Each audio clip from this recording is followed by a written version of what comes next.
A man is eating meat, and the boy standing behind the man is hungry. The boy is gatekeeping, and he looks at the man and think, don't gobble up that meat so brazenly.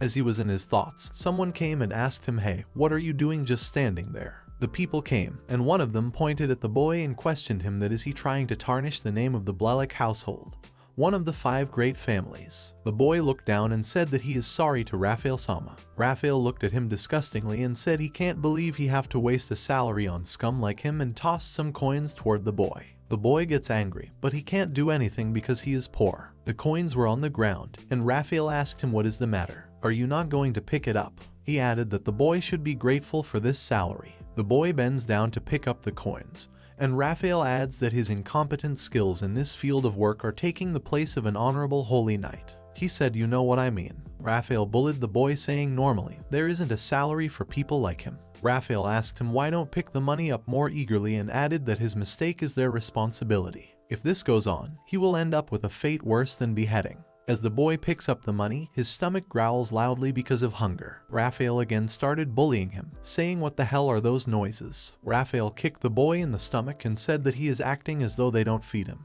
He asked if that is what he is trying to imply. The boy fell to the ground and winced in pain.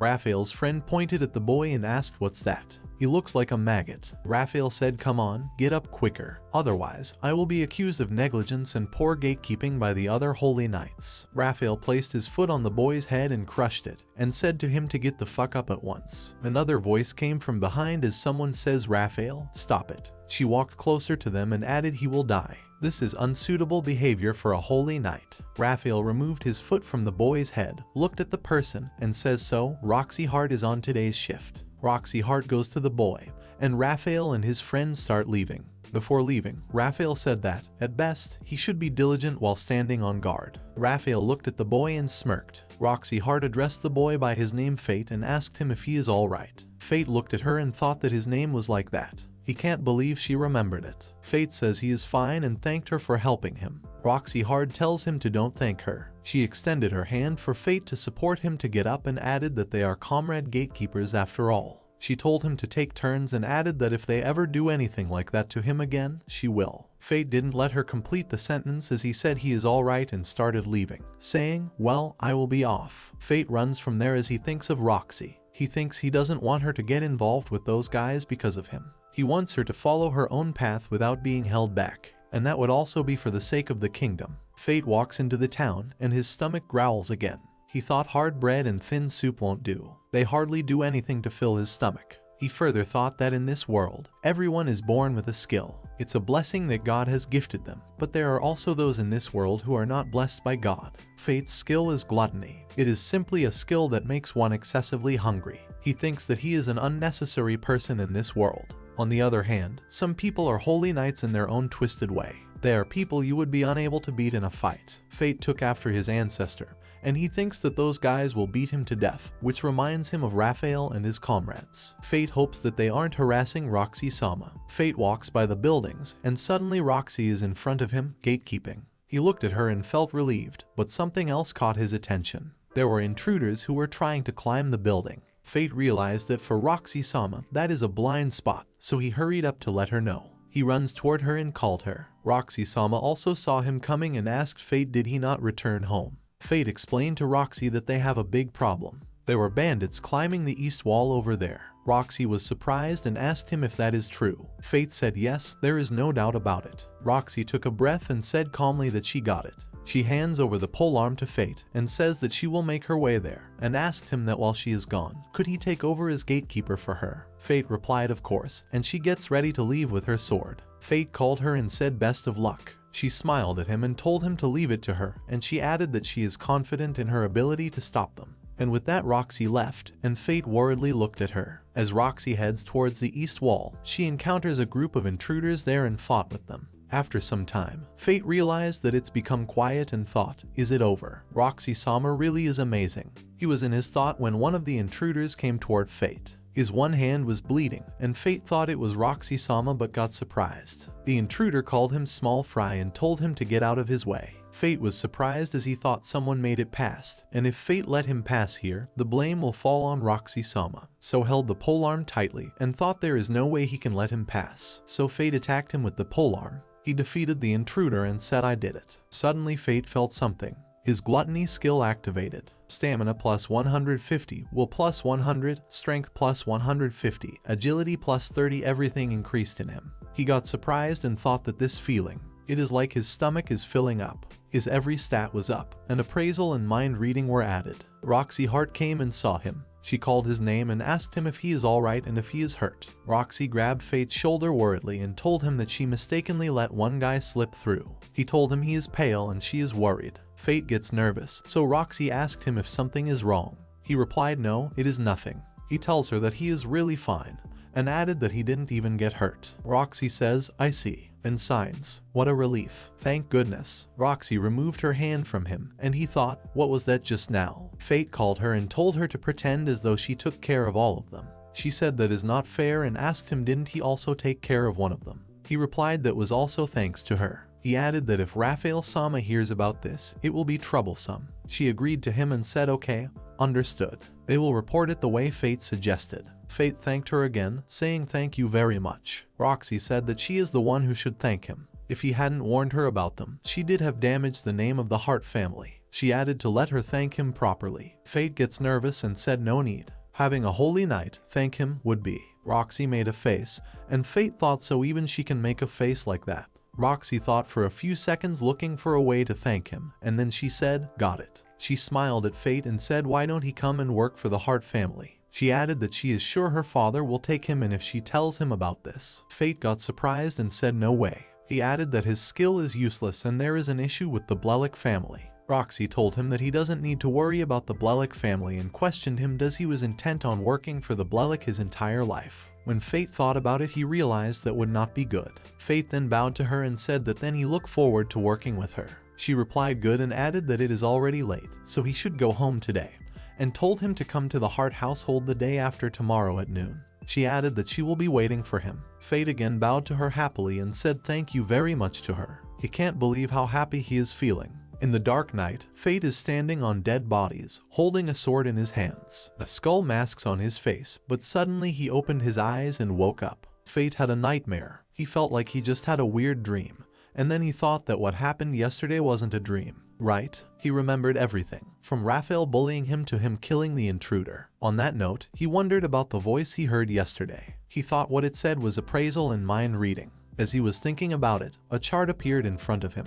He realized that he can actually see his status now. Amazing. He saw his stats and got surprised because all of his stats have increased. He said what in the world with a shocked expression and added that his stats has increased to 3 digits, even though all his stats should be 1. He thought that appraisal and mind reading really have been added to his skills. So the reason why he heard that voice back when Roxy touched him last night was because of this skill. He thought, is this the effect of gluttony? Stealing the lives of those he kills and turning them into your own power. Fate felt a different sensation and thought that he had never felt this sensation before. He felt fulfilled. Fate grinned as he thought he now know that is what it was. And now that he knows, he said there is only one thing left to do. Fate leaves his house and goes to Safe Art Business District. People are walking here and there doing their work. Fate looked at the coins he had in his palm and thought all he have are these 2 silver coins. If he wants to buy a weapon, it can only be from somewhere around here. He doesn't even think that people will let him step foot into the high-class stores. As he was walking by the stores, a shop owner called him, saying, Oniasan, might you be looking for a weapon? Fate goes to the old shop owner and told him that he saw right through him.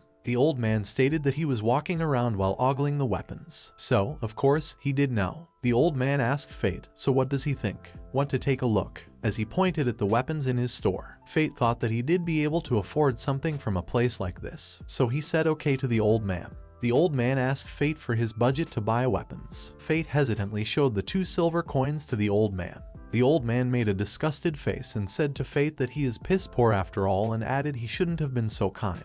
The old man showed Fate some weapons and told him that the trash weapons there are the only ones he could afford. He laughed at Fate and said they suit him perfectly. Fate got disappointed and thought it will probably be the same no matter where he will go, so he might as well choose one from here. So he walked towards the trash weapons and reached out for one. As he reached for the weapon, he saw the stats of the weapons immediately. He thought that they really are nothing but scrap. He wishes there was something at least a little usable. Fate reached for a black sword, and as he touched it, a voice came from the sword, and it said, "Buy me." Fate got surprised as he stepped back. The sword lightens up. He thought, how did this sword just talk? Fate got surprised and thought, just now, the sword just talk. The old man said to him if he isn't planning to buy anything, then get lost already. Fate heard the old man and looked at him. He wondered if was he the only one who heard it. Fate again approached the sword hesitantly and held it in his hand.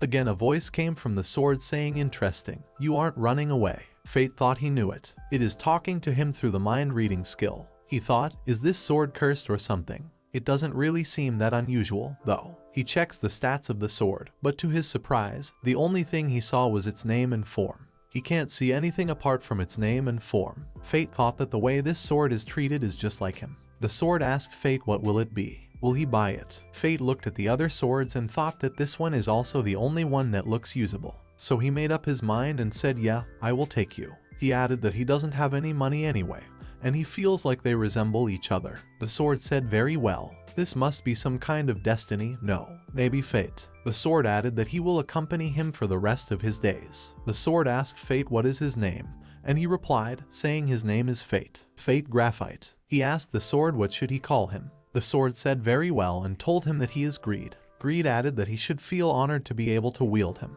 The old man interrupted their conversation as he shouted at Fate, saying how long is he going to browse for, broke bastard. Fate gets annoyed by his behavior and tossed the coins on his table. The old man didn't get to say anything as a new customer came to his store. He said to him, ah, welcome. Fate thought that he will never come to this store again. He left and roamed in the market with his sword and thought, he will go hunt goblins in the nearby field. Greed said just right for a newbie for him. But don't get ahead of yourself just because he has got a great weapon like him now. Goblins can swarm, after all. Fate said he know and said listen up. The thing about goblin is and thought about the old geezer at a bar once told him. Fate reached the capital's south gate and thought there is a lot of warriors here. Does everyone gather around here before heading out to hunt monsters? Fate said he can make an impromptu party here. Sounds nice having comrades. Greed said to Fate that he has him, doesn't he? Fate replied that's not what he meant. Suddenly someone called Fate, saying you over there. He asked Fate if he is a warrior too, right, and added if he did like then they can form a party because the guy he usually hunts with couldn't make it today. Fate got excited and said he mean it. The other guy said yeah and asked him what is his level. Fate said proudly that it's 1. And suddenly the other guy was nowhere to be found. Greed told Fate that he did better give up on finding companions. Greed meant who would want to team up and fight monsters with a level 1. Fate signed and said that here he was getting excited after buying a sword. Greed told him that is just how it is and added that he shouldn't show his gluttony to other people. Fate got surprised and said wait, how does he know about gluttony? Greed replied that is because you and I are the same.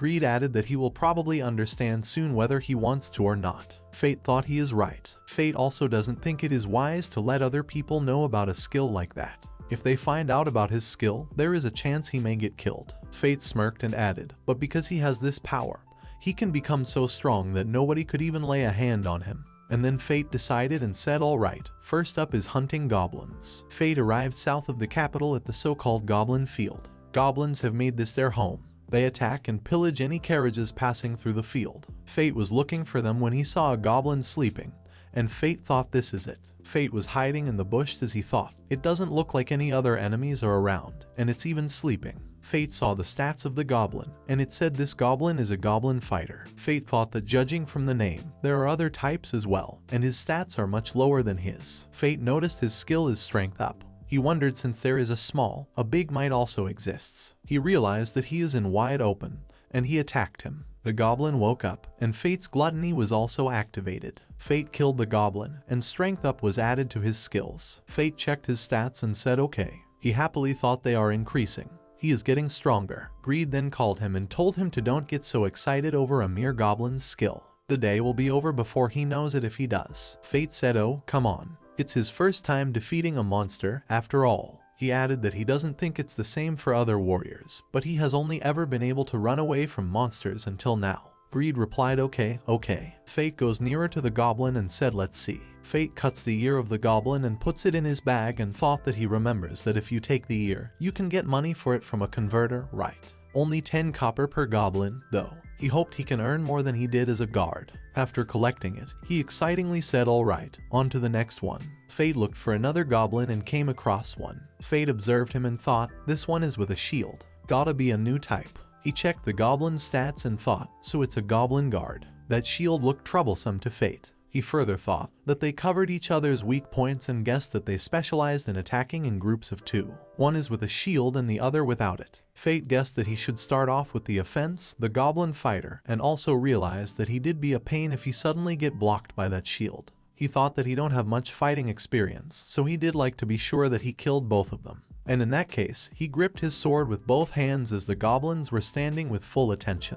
Fate looked for his chance and attacked them. Fate attacked the goblins. Goblin with the shield came forward, and Fate realized that it's going to block him, but something unexpected happened. Fate's sword broke the shield in two pieces, and the goblin was also dead. Fate's gluttony was again activated, and stamina up was added to his skills. Fate was shocked as he realized he had cut through it and looked at his sword. The other goblin attacked him, and Fate cut his arm and sword. Fate said he didn't get the fighter's skill and he checked his status. Everything was again increased. His stamina is 221, strength is 251, magic is 131, will is 131, and agility is 201. Skill, gluttony, appraisal, mind reading, strength up, and stamina up. He understood that he can only have one of each skill. He thought that if he want a new skill then he should hunt other monsters. Fate asked Greed why he was treated so badly when he is this amazing. Fate cuts both goblins' ears, and Greed replied that it's simple, because he chooses his wielder. Fate said to him that means he recognized him as his wielder. Greed told him to shut his trap. Fate thought that it's foul mouth, but if it was him it recognized, then he need to live up to its expectations. After a while of hunting, Fate had a bag full of goblin ears. He said, "Oh my, what a haul."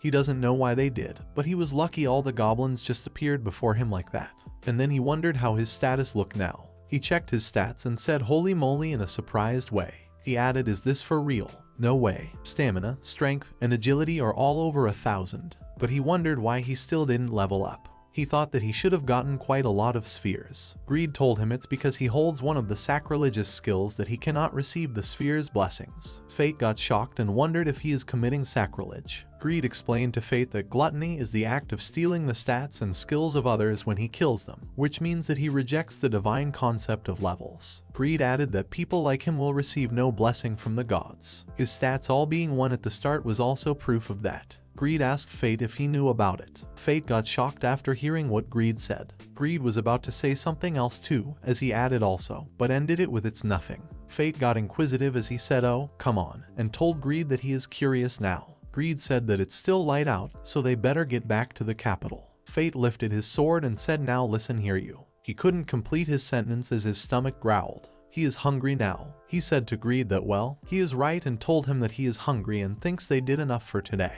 Fate thought that next time he will go to another forest and will try to fight a hobgoblin, and with that, he started leaving for his home. Fate entered the capital with his bag full of goblin ears. People everywhere were chit-chatting, buying, and selling things. Fate walked past them and stepped into a store to convert his goblin ears to coins. When he entered the store he saw 2 men fighting over something. He thought he did already hear the rumors, but the guild really is as rough as they say. Both of them pushed past Fate, and he stumbled a little. One said to Fate, "Out of the way, small fry." Fate nervously said sorry to him, and the lady from the counter called the next person, "Please." Fate nervously thought, "Thank goodness," as he approached the counter. He said to the lady that he did like to exchange these as showed his bag of ears. The lady said, "Let me take a look," and took a look at his bag. She gets surprised by the number of ears and said, "Oh my, that sure is a lot of goblin ears." She asked Fate did he hunt with a large party. The lady asked that he must have drawn a lot of aggro hunting this many.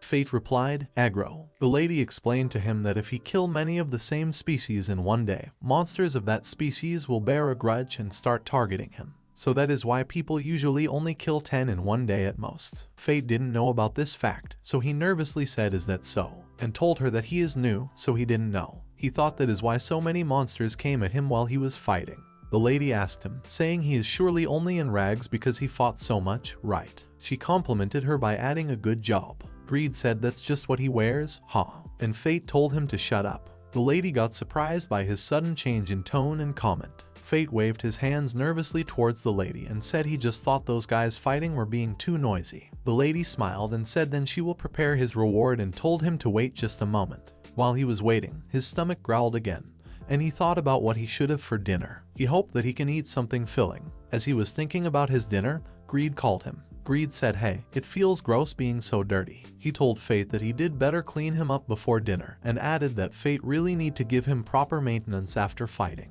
It's just as important to him as food is to Fate. While they talked, Fate took his reward and left the store, thinking he didn't even perform maintenance on Greed once after buying it. Fate said okay, and looked for a blacksmith nearby. After a while, Fate left the blacksmith store and said thank you very much. He held his earned money and thought that he ended up earning more money than what he had saved up these past 5 years in just half a day. And he still has more left after paying the blacksmith. He questioned how worthless were his last 5 years and thought about Raphael and his comrades. But then he cheered himself up by thinking to not think about it. He has already said goodbye to that kind of life. He has got to face the future. Greed told him that it's good that he is thinking ahead and all, but he will be in trouble if he at least doesn't learn to maintain greed himself. Fate said that well, he guessed Greed is right and told Greed that he didn't even have any scratches, and paying copper every day sounds awful. He thought that if he ever have to travel anywhere, he won't even be able to go to a blacksmith.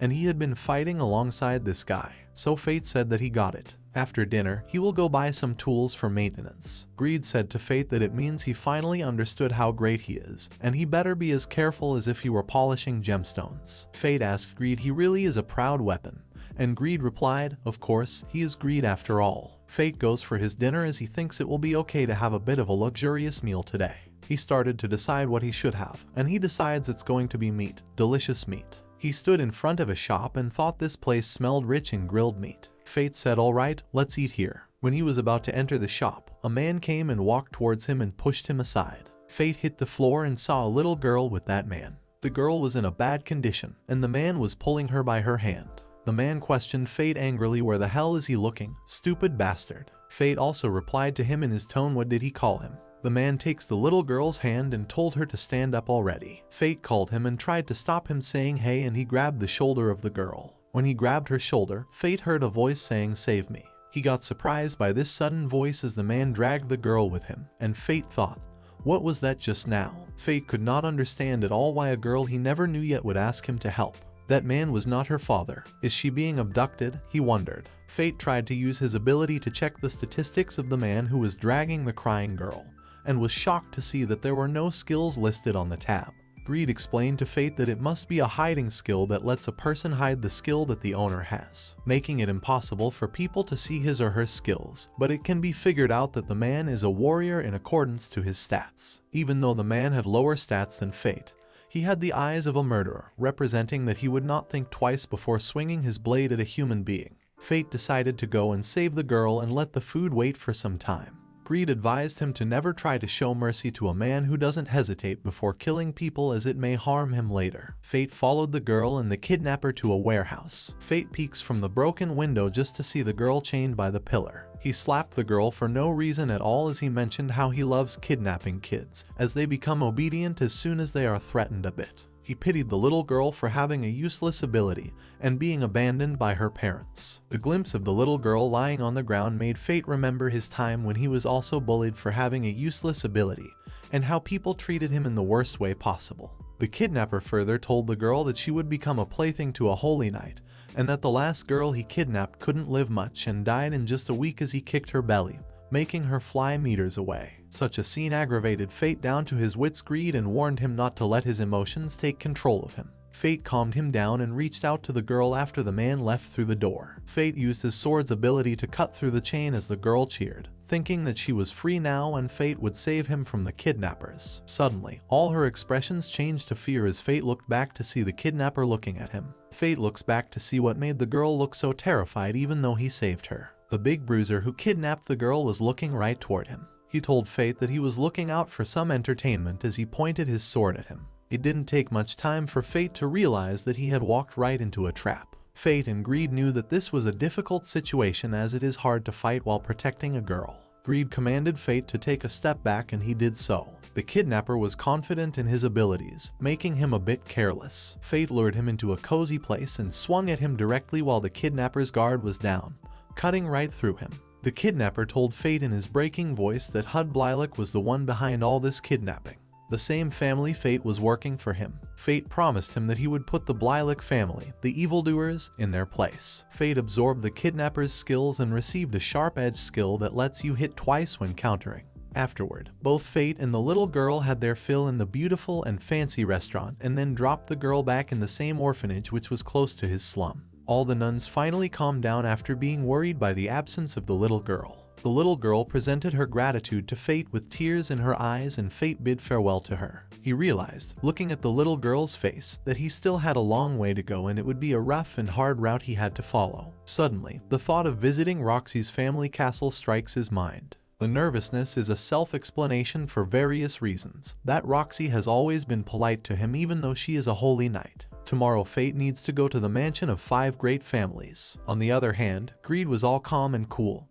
He mentioned that he was a weapon. Indeed, why would he get agitated for such petty reasons? The next only thought that came to Fate's mind was only what he would wear to the mansion tomorrow, now that it was midnight.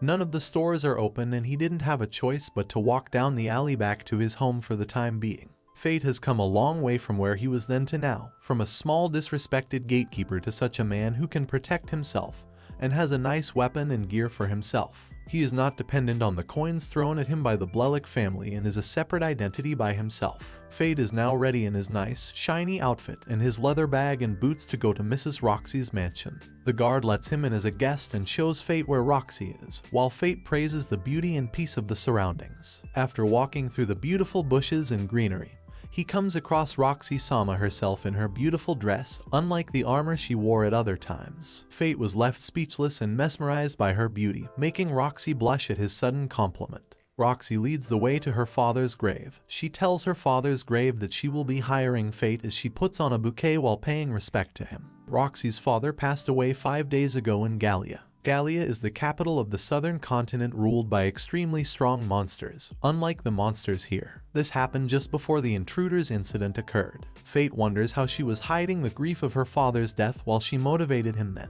She further mentions that even though these monsters were really strong, they were not the reason for her father's death. It was due to the disaster in Gallia. The Sky Dragon is considered a natural disaster due to its unimaginable strength, just like an earthquake or flood. Avoiding such a disaster is inevitable. The Sky Dragon suddenly came and annihilated Roxy's father and the massive army he was leading. Nobody could even imagine that the Sky Dragon would fly all across to the outer edges of the capital from his nest, which was far away from the place in the heart of the continent, which was unexpected, as such a case was never recorded in decades, not even a single instance. Roxy just got free this afternoon after the funeral, claiming his inheritance and taking the respectful steps which were needed as she bitterly smiled in pain and grief over the absence of her father. Fate was able to easily observe the young girl grieving in front of him. Fate could hear his inner voice telling him to get stronger so that he doesn't have to let Roxy down ever again.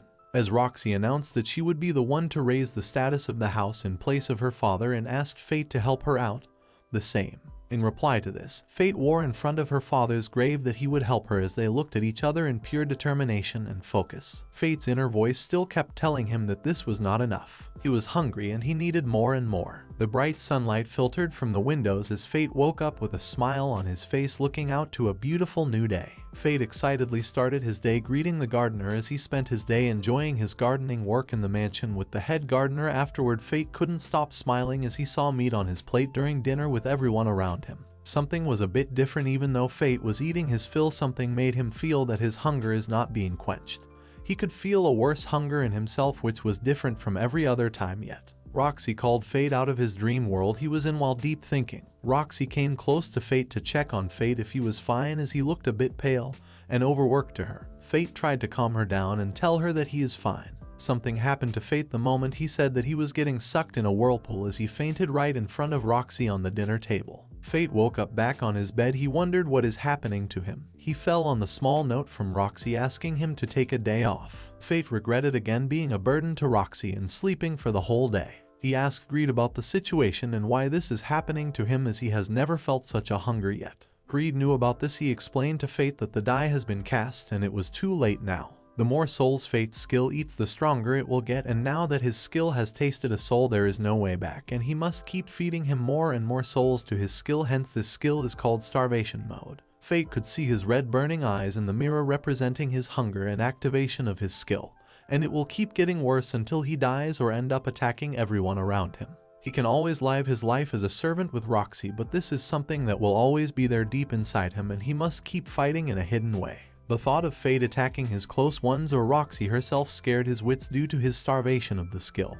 He instantly grabbed his gear, and Warren took his weapon, and left the mansion in a hurry out to somewhere. Fate runs out of the mansion panting as all he feels is pain even though he is not tired, but all he feels is his hunger when suddenly his nose scents some delicious smell around him. Fate looks forward just to find two guards looking at him. The guards inquire if he is fine, but they get scared as they look into Fate's deep red eyes. Fate controls himself and walks past the guard to avoid any more suspicion. Greed explained to Fate that his skill forces him to consider anyone weaker than him as prey without thinking about who he or she is or what post they may have, and his skill tells this to him by sensing a smell from the weaker ones. Fate wondered if he has fallen into danger as the guards must have seen him and his weird behavior, also his red eyes, but Greed disagreed and explained that as everyone is not known about his skill Gluttony, and how dangerous it can be, the guards will just think that he is just another scary man or something they have imagined instead of being suspicious until and unless they see Fate's red scary eyes again. Another beautiful smell entered Fate's nose. As he walked on the road, he suddenly observes three people in their black suspicious robes, just to find out they are his three old masters from Beserk family, the ones who threw coins at him and used to bully him when he worked as the gatekeeper in the holy castle. Fate wonders why would they sneak around looking like that as they are holy knights. They must be out to do some bad work as they entered a huge wooden gate. Even though he wanted to observe them more and follow them, his hunger didn't allow him to do that. He started running again forward as his eyes fell on a hunter's group getting ready for a good night of hunting, planning to aim for the sleeping monsters. One of the hunters taunted Fate about being a loner. They laughed him away for being alone as Fate tried his best to control himself. Fate ran out to the goblins' field and went all berserk. He started brutally beheading all the goblins that came in his way, but his craving didn't stop at all. His hunger increased more and more with every goblin he killed. Will he be able to stop himself? Fate hunted quite a lot, but the intensity of gluttony had calmed down only a little. Moreover, his eyes were still red and creepy. He wondered how many more it needed before this starvation stopped. Greed analyzes the situation and concludes that it doesn't seem like goblins would be enough. So now Fate had to go to some other place to continue his thirsty hunt. He did feel stronger than usual, but that was because of starvation. Greed tells him that his red eyes increase his strength, which he could use to help Gluttony eat till it's full. Since goblins didn't satisfy his hunger, Fate had to move towards hobgoblins. It is said that they are goblins that began living in this forest after evolving. Here, there are three types of hobgoblins: fighters, guards, and archers. Fate could easily deal with the fighters and guards, but he hesitated when it came to fighting with the archers. The arrowheads were coated with the waste of the hobgoblins, and one would get infected if they got hit with them. People tend to call them poop archers. Fate was glad that his servant Senpai taught him something useful, and he would never have thought that he would get to apply his knowledge so soon. Fate then spots some hobgoblins, and he checks their appraisal. The one he spotted was a hobgoblin fighter, and as for his skills, it had two-handed swordsmanship. Another one was a guard, and it has stamina up medium skill. Now that he was going to attack them, he apologizes first. The very next moment, Fate attacks the hobgoblin, and it yells in pain. He wonders if this monster was calling for reinforcements, but Fate wouldn't let that happen. Gluttony activates, and he gains those skills. Well, this felt much more filling than goblins. Okay, Fate then continues his hunt, and he ultimately hunts 45 hobgoblins. Well, Fate was finally satisfied, and he was no longer hungry. Greed understands that his starvation has stopped. Yes, finally. So Fate decided to take a short rest, as he was tired from all this hunting activity. Greed suggests that he should better climb a tree, as there might be some hobgoblins still wandering around at night. Moreover, Fate no longer has a boost from starvation. Well, Greed was absolutely right, and so Fate hopped on the tree. He then realizes that he sure has to beat a lot of monsters to satisfy starvation. Greed agrees with him, as Fate should know well enough by now that gluttony is not something that is easily satisfied. And if Fate didn't want to end up attacking someone, he should be more regular in hunting down monsters. Fate was certain that he never wanted to feel that hungry again. After resting for a while, it was about time to go back. That's when Fate hears some creepy sound, and something's actually there right down there. The monster was huge, and there was something in his hand. Fate wondered whether it was a person. Damn, it definitely has to be one of those guys that he met earlier. They acted smart and then came here and got killed. Fate then checks this monster's appraisal, and damn, it's the Goblin King. This creature was similar to the boss of this forest. An encounter like this should be incredibly rare, but it's supposed to lead to certain death if one does run into it. Well, the best part was that its skill is regeneration, and now Fate would like to have this skill. He analyzes the situation, and it doesn't seem impossible to hunt down the Goblin King. Okay, so Fate makes up his mind and starts observing the Goblin King. Gross, that monster was eating a human. Greed knew that Fate was scared, even if it was a normal thing for monsters. Greed also tells Fate that humans are quite the treat for monsters, especially human children. Yes, Fate understands that now, but Greed needs to stop it. It was really a big shock to actually witness this live scenario. Anyway, Fate had a plan, and Greed suggests taking it slow. Fate slowly approaches the King Goblin and strikes an attack. Finally, he did it, but he couldn't let his guard down as it wasn't dead yet. The Goblin King tries to harm Fate, but he quickly goes back after listening to Greed. One more attack, and damn, this was close. Greed knew that Fate was not out of danger yet, as the Goblin King was coming for him. The monster growls even louder, and this is bad. The Goblin King constantly attacks its opponent as if its life depended on it. Well, it did. Fate was extremely scared, as the Goblin King was so strong. And if that club hits him, he'll definitely die. No, actually, Greed knew that a club like that one was nothing, and Fate trusted him. So now it was time for a counterattack. Fate puts himself together and strikes an attack directly at the monster. He chops off its hands, and the Goblin King seems to be in terrible pain. It was about time for the last attack, and dang, the Goblin King is dead. Gluttony activates, and the regeneration skill is added. Fate somehow managed to beat it at last. Greed appraises Fate, and after calculating, he concludes that these stats should be enough to unlock his first rank. Greed elucidates by saying that he could take on more and more forms by receiving stats from his wielder. Fate asks him how many stat points he needs, and Greed tells him that he needs everything that Fate has gained since they met. Well, he's Greed and it is just in his nature to take everything. Nevertheless, if Fate doesn't unlock the first rank, he will lose the right to wield Greed. So now Fate has two options, either to grow stronger on his own or to grow stronger alongside Greed. Even though Greed was greedy for power, there was no need for Fate to think about it. Greed is his one and only partner,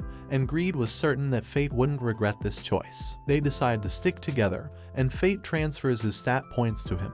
Boom, Greed gets a new, beautiful form. It's the magic bow form, and Greed could now help Fate in two aspects. This was all for the first rank, so that meant that Greed also has a second and third rank, which will need quite a lot of stats. Next up, Greed notices some monsters behind Fate. They were aiming at him, the archers. The goblins were continuously aiming at Fate, and Greed helped him dodge the arrows with poop. The most terrifying thing was that Fate couldn't make out where they were coming from.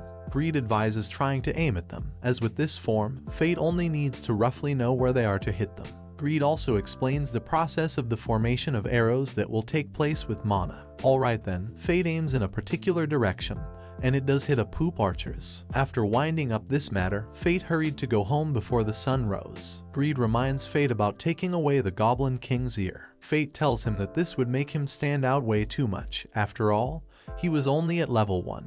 Hang on, Fate definitely has some other plans, and he then takes away the Goblin King's ear. The next day, someone knocks on the door and wakes Fate. He opens the door to find out that it's none other than Roxy-sama, and she looks as fresh as a flower. She was holding a basket full of grapes and asked Fate if he was feeling well. Oh boy, he just got flushed by looking at Roxy-sama. She also notices that he is spacing out and wonders if he is alright. Fate assures her that he is fine. Roxy-sama was here to check on him, and she also brought him some food. These grapes are harvested from the Heart Territory, which is a beautiful place surrounded by green. Roxy-sama plucks out a grape from the bunch, and she tries to feed it to Fate. He really feels so shy, but she behaves in a casual way. But before she could feed it to him, the senior maid approached her and reminded her that it was about time to leave. She bids goodbye to Fate, and while going, she informs him about her plans to return to her territory pretty soon, and she asks him to come along. This guy is still in shock. He notices how busy Roxy-sama is, and he feels that somewhere or other he keeps hindering her work schedule. Only if he could become more important, but that was not possible. Well, now that he has a day off, Fate decides to go and drink for the first time in a while. After a while, he arrives at the merchant district, but it is still quite early, so he decides to browse some stalls first. He uses his appraisal skill to learn the value of various goods. Fate then comes across a skull mask, which prevents the wearer from being recognized. He quickly purchases it, and Greed approves of it too.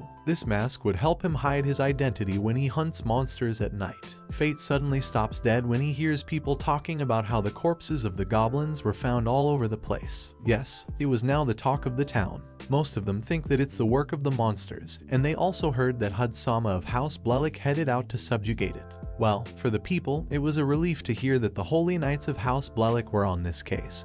But for Fate, those people were nothing but bothersome. They were definitely up to something mysterious, and now Fate could finally get to the bottom of it. He also hears the story of how someone threw both ears of a goblin king into an orphanage in the slums. This was a donation made by a great man, as the goblin king's ears got to be worth something like 10 gold coins. The kids got to eat their fill of some delicious food, and the orphanage committee is searching for the guy who made this donation like crazy. The people hope that they find this kind man. The scenes of the night hunt seem to be creepy as well as exciting. After some good sessions, Greed was certain that Fate was now getting used to balancing his servant work and hunting monsters. Well, more than getting used to it, Fate just really didn't want to end up falling into starvation again. In addition to this, he also wanted to find out what Raphael and the others were up to. Fate was sure that they were up to something sinister, but he has no clue. Greed tells Fate that those people may be evil, but they were not stupid enough to leave any clear evidence behind. Well, in that case, he'll have to lure them out. That's when a few people appeared, and now this is perfect. These 3 guys were rookies who came to hunt hobgoblins. One of them looked scared, but he was actually worried about that wandering monster. They decide to be careful and quietly attack the hobgoblins. But before they could attack the hobgoblins, the wandering monster showed up and took away their prey. They successfully spot the monster, and yes, it's a lick. Fate's plan was executed well, and with a black hood, tattered clothes, and that skull mask, he indeed looked like a lick. Fate knew that if he kept on revealing himself like this, they'd eventually come for him. Meanwhile, Greed notices something is coming at an incredible speed towards them, and he informs Fate about it. Damn, it was the Goblin Queen, and something was definitely wrong with her. The Goblin Queen was here to take revenge on her husband. She mercilessly attacks Fate, but he dodges it perfectly. The Goblin Queen growled in anger, and Greed was sure that she'd gone mad. Now no one can predict its next moves, so Fate has to be careful. Fate seemed to be quite confident and struck his weapon at the Goblin Queen. He attacks her without thinking about what will happen next. Now that it was finally going to end, Fate apologizes and slits her in half. He asked her to pass on his regards to her husband. After gaining some stat points, Fate notices a few people running away. It seems that those warriors found him again and witnessed something dreadful. Fate was sure that if he caused this much ruckus, the Holy Knights would have no choice but to make a move. A few days later, Fate continues his double life, working as a servant for the Hart family during the day and hunting goblins at night. Here, the Holy Knights haven't done much yet, and to get some more information about Raphael, Fate decides to consult Roxy-sama. The very next moment, he spots a beautiful girl. Oh wait, that's Roxy-sama. Fate approaches her and asks her if something is wrong, as she looks different from usual. Roxy-sama was glad that at this moment she met Fate because she had a job for him. Yes, and it's a super secret, special job. Wow, Roxy-sama has a secret job for Fate, and the atmosphere here is getting exciting. Fate has to accompany Roxy-sama to inspect people. Yes, it was a super secret inspection, and they will be investigating the people's livelihoods. As a Holy Knight, it was Roxy-sama's duty to understand the living conditions of the people in the city. She was one beautiful girl with wonderful ideas. But wait, the most exciting part is that Fate Graphite will be Roxy-sama's escort. Fate seems to hesitate, but Roxy drags him along with her and tells him to call her Rox for the day. It was now time for a blast. Oops, sorry, it was time for some serious inspection. Both of them soon reach the city, and Roxy seems to be way too excited. Fate was glad to see her smiling like this for the first time. Roxy usually acted tough to live up to her position as a Holy Knight, but who knows how much she craved to have fun like a normal girl. So Fate decides to escort her properly today. He approaches her and finds that she was glaring at the gemstones at a jeweler's stall. They were simply gorgeous, and for Roxy, they were quite a bargain as they were only a silver piece each. Seriously, that's literally a 2-year wage for Fate. His eyes then fall on the gem ores, and the shopkeeper asks him to try his luck and see if there are gemstones inside. It was only for 10 copper coins. It wasn't cheap, but it was worth a try, at least for this girl. Fate uses his appraisal skill and gifts her a gemstone. This was a present to thank Roxy for everything she has done for him. Fate asks the shopkeeper if he can get something to break open the gemstone, But Roxy doesn't need it as she's an awesome holy knight.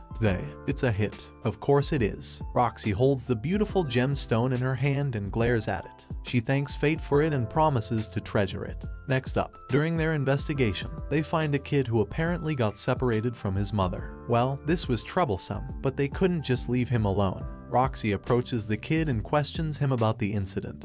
But the pressuring aura of a holy knight is too much for a kid, and so he starts crying. Okay, fate can handle this nicely. He tells the boy that they'll help him find his mother. The child seems to be fine now, and looking at Fate's sincere smile, the kid smiled too. Fate holds the kid's hand, and they begin their mission. This was unfair, as even Roxy wanted to hold the kid's hand too. They search here and there for the kid's mother. They then feel hungry and happily have some food. It was almost time to get back, but they still couldn't find the kid's mother. Now that it was getting dark, they decided to continue tomorrow. Roxy tells the little boy to stay at her house tonight, but the kid is now extremely sad. He starts screaming for his mommy and cries bitterly. That's when a lady is seen coming running towards them. Yes, she is his mommy. The kid happily jumps and hugs his mother, and this is great. Both the mother and son thank Fate and Roxy and return home happily. The kid had indeed become quite attached to them. Fate then notices the beauty of the sunset and the alluring and dazzling beauty of Roxy Sama. This was an exquisite scenic view.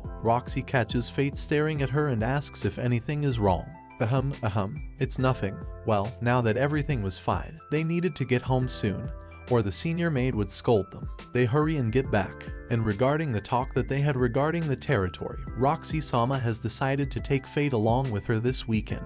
They were going to go together, and Fate was more than happy to accompany her. While traveling to the territory, Roxy Sama asks Fate if he dislikes the idea of visiting her territory. He just didn't look happy, but this was all because he kept thinking about the Bleliks again.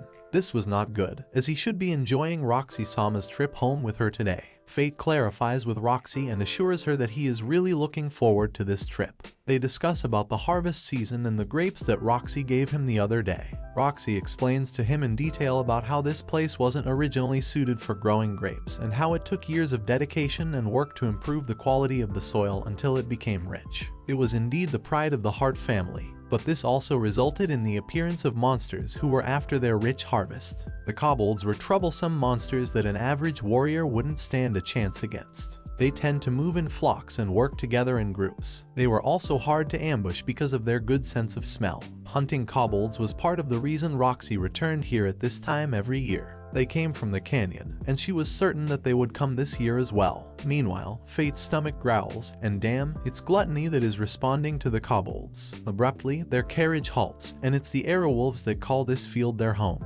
Roxy Sama asks Fate to stand back, and she easily fights them. Roxy was simply amazing, and it seems that the title of Holy Knight wasn't just for show. They finally reach home, and Roxy's mother welcomes them warmly. She quickly glances at the bot standing next to Roxy and asks her who he is. Roxy tells her mother that this is her newly hired servant, and Fate Graphite introduces himself formally. Aisha Hart greets him back enthusiastically, even after suffering from a terrible illness. Aisha then directly asks Fate whether he likes Roxy. The younger generation takes it the wrong way, but she was just asking what he thinks of her as an employer. Well, Fate tells Aisha that he adores Roxy Sama immensely, and he declares that if she would like to have him, he would be glad to support her for the rest of his life. Whoa, this brat is crazy. He very well knew that they could never be together, but he could be with her, at least as a servant. Well, Roxy Sama was blushing deeply, and she got shy and ran away to her room. Aisha then requests that Fate-san please take good care of Roxy.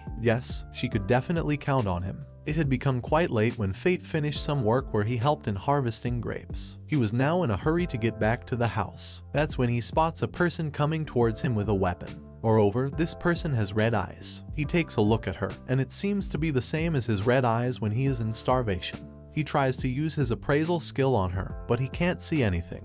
The girl with red eyes then approaches him. The girl with red eyes calls out to Fate and asks him if he is listening to her. Fate asks her what she wants, and she tells him that she doesn't want anything as it seems it's still too early. She tells him that she came here chasing kobolds, but now he can have them. Now, Fate owes her one. He tries his best to ask her what she was talking about, but this red-eye girl ignores him and walks away. She assures him that they'll meet again soon. Fate was almost dying of curiosity, as he wanted to know who she was and wondered if they were the same. Suddenly, Fate hears Roxy Sama calling out for him. She has been looking for him everywhere, and she notices that Fate looks scared. He tells her that he's fine and that nothing has happened. Roxy then spots the same girl, and she knows that girl is a galleon.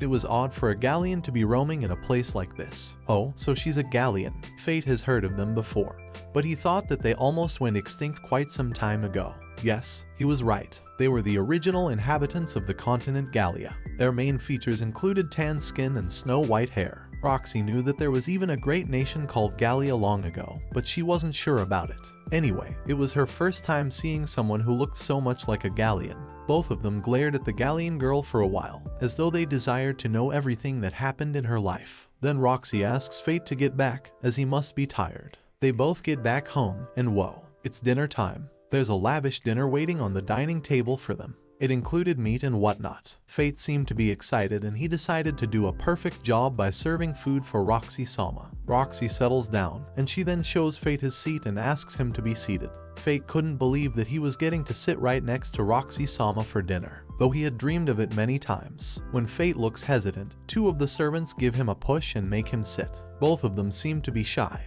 and then Roxy-sama broke the ice and asked Fate to be himself. Here, he need not worry about manners and can eat as much as he likes. Fate digs in and happily fills his tummy with the delicious food. Roxy-sama looks at him cutely, and they delightedly enjoy their dinner. Later on, Fate follows a servant, and she tells him that she's grateful because he came, as it has been a long time since she had seen Roxy-sama so happy and carefree. Fate knew that Roxy-sama's father died fighting in Gallia and that her mother has a terrible illness, so he decided to do anything he could to support Roxy-sama. At night, Fate comes out with Greed, and he tells him about the weird galleon girl that he met today. He also tells Greed that she has the same red eyes as his and that he couldn't see anything even with appraisal. Greed tells Fate that the girl probably has something special, and he will understand before long. That red-eye girl had something similar, and Fate had no idea what it meant. Fate then spots two kobolds and checks them out with appraisal. Well, they have strength up and that's great. Greed asks Fate to take the initiative, and he would have even if Greed didn't say anything. Fate attacks the kobolds, and they can't get away. After hunting them down, Fate realizes that there were only two of them, and Greed tells him that they were probably on high alert considering what happened recently. Fate wonders if everything will be okay, and he hopes that nothing happens to Roxy-sama. Fate appeared to be incredibly joyful, exclaiming that the current day was perfect for gathering grapes. Roxy-sama readily concurred, and together they enthusiastically commenced the grape harvesting task, amassing a substantial yield. With the onset of darkness, Fate embarked on his mission, being fully cognizant that Roxy-sama intended to venture out for kobold hunting the following day. Greed advised him to indulge in a hearty feast that night to satiate his insatiable appetite. Fate conceals himself, biding his time for the arrival of the kobolds in the company of Greed. Greed proposes the notion of simply observing their actions and allowing events to unfold naturally. Fate remains uncertain whether the main group of kobolds will appear or not. Greed imparts the insight that their presence is highly probable. In due course, Fate discerns the presence of a substantial kobold figure within their midst, and Greed elucidates that it's the Alpha, the leader of the pack. Greed further supplements the information by noting that this particular kobold is unique and possesses a designated name, signifying its special status. Greed advises Fate to remain patient and merely observe, asserting that clarity will emerge. Additionally, Greed encourages Fate to utilize his appraisal skill on this alpha figure. Following Greed's counsel, Fate proceeds to assess the alpha kobold using his appraisal skill, confirming its formidable might with all its stats scaling into 6-digit figures. Greed underscores the critical point that allowing this creature to infiltrate the territory would yield catastrophic consequences. Furthermore, the sheer size of this kobold army exceeds what a lone holy knight like Fate could handle. The impending danger was clear. If Fate fails to intervene immediately, the entire territory would fall to the onslaught. Recognizing the gravity of the situation and comprehending the potential aftermath of sparing them, Fate resolves to eradicate them without hesitation. He takes an oath to eliminate every last kobold. Thus, with an unwavering determination, Fate officially declares a war against the kobold army and initiates the conflict by successfully eliminating a portion of their forces. In the midst of this engagement, Greed perceives a pivotal development. The alpha monster starts to assert its dominance and takes control of the situation. Fate acknowledged the validity of Greed's observations, and indeed, the alpha kobold exhibited a sense of cautiousness. They swiftly concealed themselves once more, patiently anticipating the approach of the kobold army. Greed was vigilant and alerted Fate to their impending arrival. However, Greed proposed a tactical adjustment, relocating their position to prevent the kobolds from discovering their original hiding spot. This maneuver aimed to draw the enemy away and set a trap for them. Once the trap was set, Fate awaited the opportune moment. When the circumstances aligned favorably, Fate lunged at the kobolds, initiating a violent clash. Determined not to release their grip, Fate vowed to hold them captive. In a surge of intensity,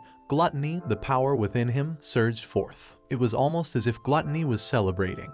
In a swift motion, Fate makes the decision to assess his own stats, realizing that he's now in close proximity to the Alpha Kobold's capabilities. Recognizing the importance of an additional ally, he swiftly identifies a potential one and takes swift, direct action by attacking without exchanging pleasantries. Unfortunately, Fate's arrow is intercepted by the Alpha Kobold, a shocking turn of events that signifies their discovery by the powerful creature. The realization hits Fate hard, and he understands the gravity of the situation.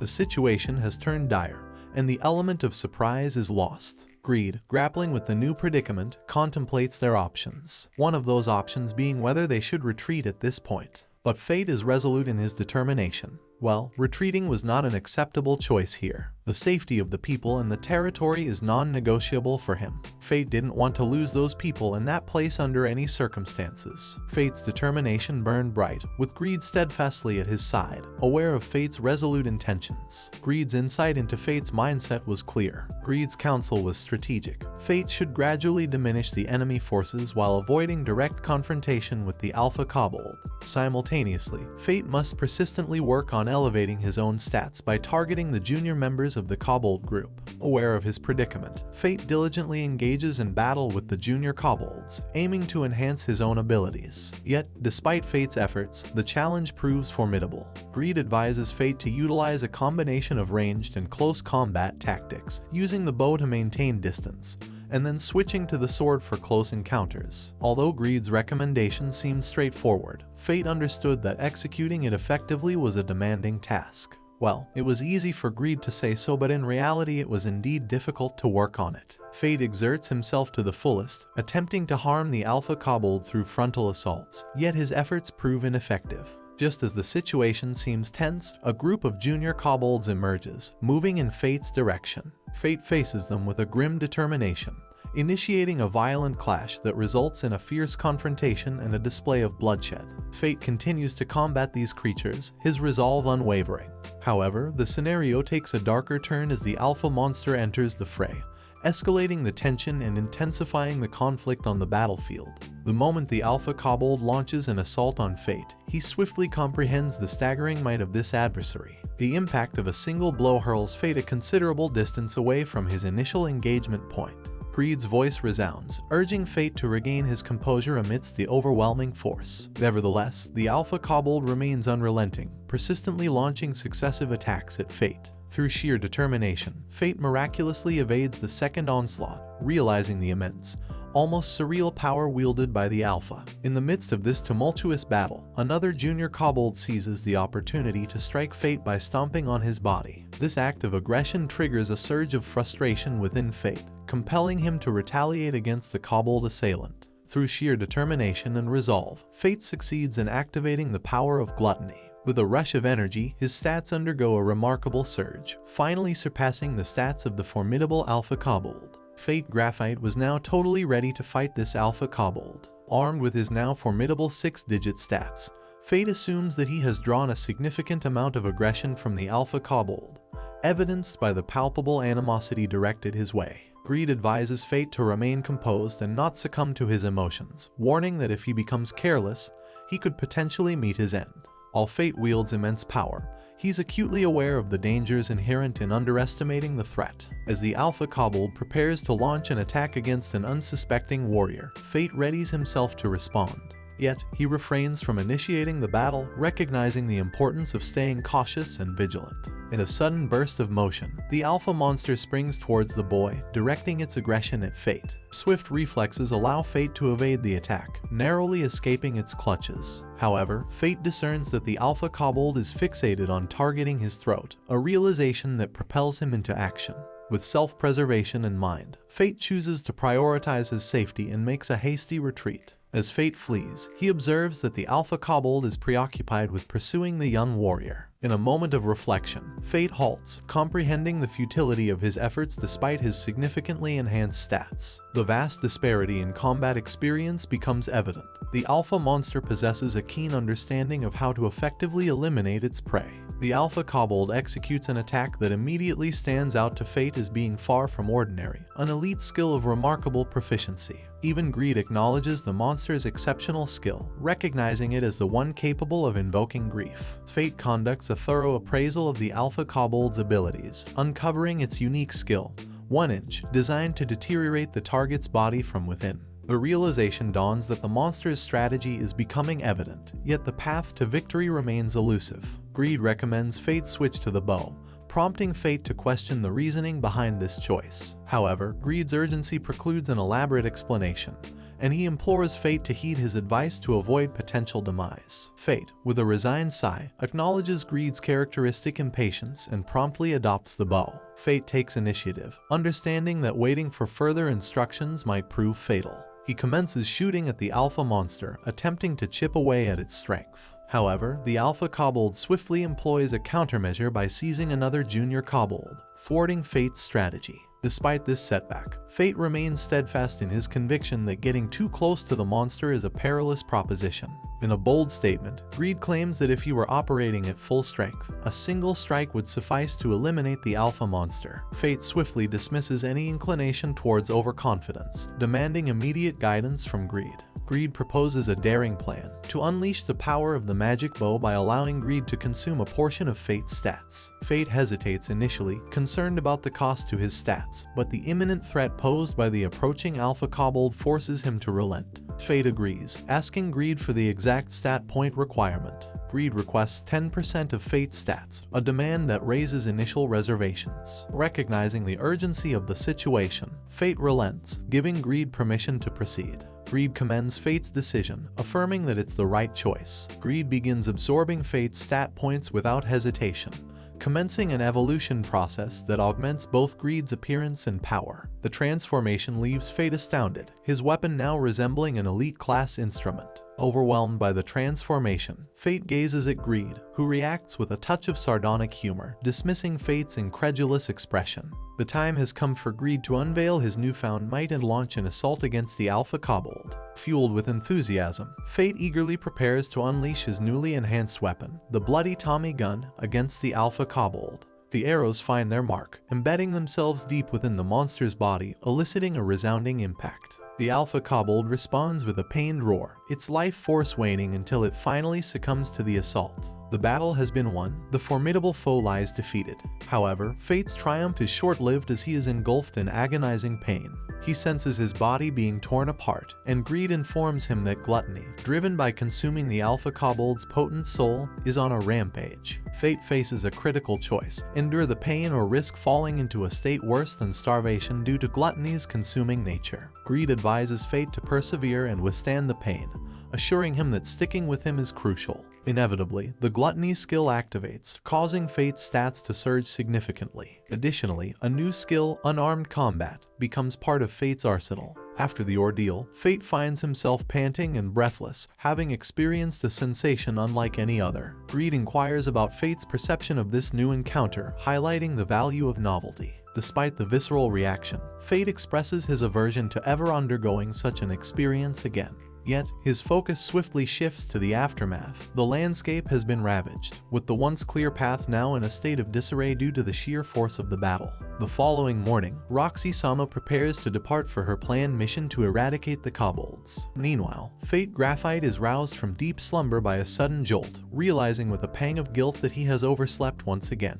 He acknowledges that Roxy-sama has already embarked on her journey, leaving him feeling a sense of shame for failing to be by her side as intended. Regardless of his fatigue, he reproaches himself for his tardiness, convinced that he should have been with her every step of the way. Fearing that his lack of promptness might lead her to regret bringing him along, Fate hastily prepares to leave. Upon opening the door, Fate is greeted by Maya-san, whose warm smile and playful nickname, Sleepyhead, encapsulate his recurring lateness. Maya-san inquires whether he has finally awakened, to which Fate responds with a greeting and immediately asks about Roxy-sama's whereabouts. Maya-san reveals that Roxy-sama has departed for kobold hunting with a group of capable fighters. Frustration and disappointment sweep over Fate as he silently laments missing the opportunity to accompany her. Maya-san assures him that Roxy-sama herself had suggested he rest, attempting to allay his worries. However, Fate remains discontent, believing that he contributes very little to Roxy-sama's efforts. He yearns to be of use to her, to contribute meaningfully. Fate is also burdened by thoughts of the previous day's events, earnestly standing by his words. Maya-san recognizes the sincerity behind Fate's intentions and suggests that he could possibly catch up with Roxy-sama if he leaves promptly. Energized by this information, Fate sets off, ignoring Maya-san's attempt to stop him. Running determinedly, Fate eventually arrives at his destination, spotting Roxy-sama. His presence takes her by surprise, prompting her to question his appearance. Fate explains that he learned of her whereabouts from Maya-san and rushed to join her side. Roxy-sama expresses concern, reminding Fate of the inherent danger posed by the kobolds, particularly in light of their recent encounter. Fate acknowledges the risk, yet his primary motivation for following her stems from not wanting to remain behind in safety while she faces peril. He sought to provide Roxy-sama with companionship and support, and his actions reflect this commitment. Fate's determination to assist, even in a small capacity, stems from his inability to relax when he knows he could contribute. As he surveys the surroundings once more, he finds the situation remains as chaotic as before. Fate is resolute in keeping his unique skills a secret from Roxy-sama, not wanting to jeopardize the newfound home he cherishes. To maintain a sense of normalcy, he queries Roxy-sama about the circumstances leading to the current state of affairs. She explains that the area was already in disarray upon their arrival, and while they lack concrete information about the entity responsible, it's evident that someone has vanquished the kobolds. Roxy-sama suspects a Galleon girl might be involved, citing the strength and heritage of the Galleons as potential factors. Fate is surprised by this revelation, but grateful that the Galleon girl's possible actions can serve as an alibi. Roxy-sama qualifies her assertion as speculation, asserting that she doesn't believe anyone else in the territory possesses the capability for such an act. Fate vividly recalls the Galleon girl and acknowledges that if their paths cross again, he will owe her a debt of gratitude. Upon completing their tasks, they return home, and Roxy-sama urges Fate to rest adequately. Fate expresses his gratitude for her care, and she reciprocates by thanking him for his significant assistance during the day's tasks. Fate assures her that being of help is always his intent. While heading to his room, Fate encounters Aisha-sama. Greetings are exchanged, and Fate inquires about Aisha-sama's health, surprised to see her up and about. She reassures him that she feels better today. Aisha-sama then requests a private conversation with Fate, who is more than willing to oblige. Aisha-sama shares a disconcerting revelation. She believes her time is limited. Fate is taken aback, struggling to reconcile this assertion with her earlier claim of improved health. Amidst her evident struggle, Aisha-sama experiences a pronounced coughing fit. Nonetheless, she perseveres in her conversation with Fate, divulging that her motivation for being out of bed was rooted in her deep concern for Roxy. Given the circumstances of her husband's recent passing and the subsequent peril Roxy faced, it was only natural for Aisha-sama to be consumed by worry. Aisha-sama's intuition suggested that the situation could take an unpredictable turn, given her intimate understanding of her own body. Fate grapples with the question of why Aisha-sama is sharing these intimate thoughts with him.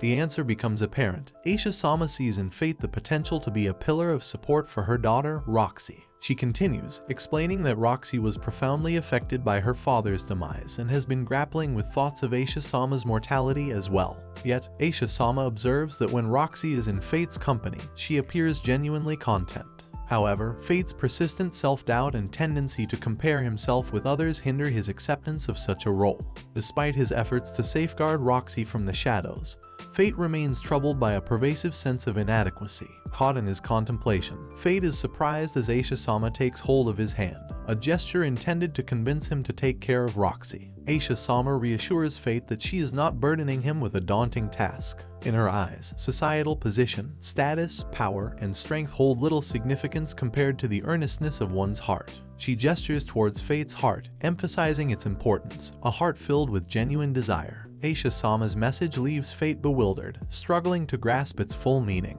Aisha-sama implores Fate once more to care for her daughter and conveys her faith in him. While Fate wonders about his capability to shoulder such a significant responsibility, he is resolute in his intention to support Roxy. He acknowledges that a solution may not come to him until tomorrow when they return to the capital. A group of adventurous individuals assembles, united by their anticipation of a bountiful harvest. Their speculation centers around the scale of their potential gains for the day. Among them, a warrior enthusiastically shares news of acquiring a new sword, remarking that he intends to embark on an extensive hunting spree to swiftly offset the cost of his acquisition.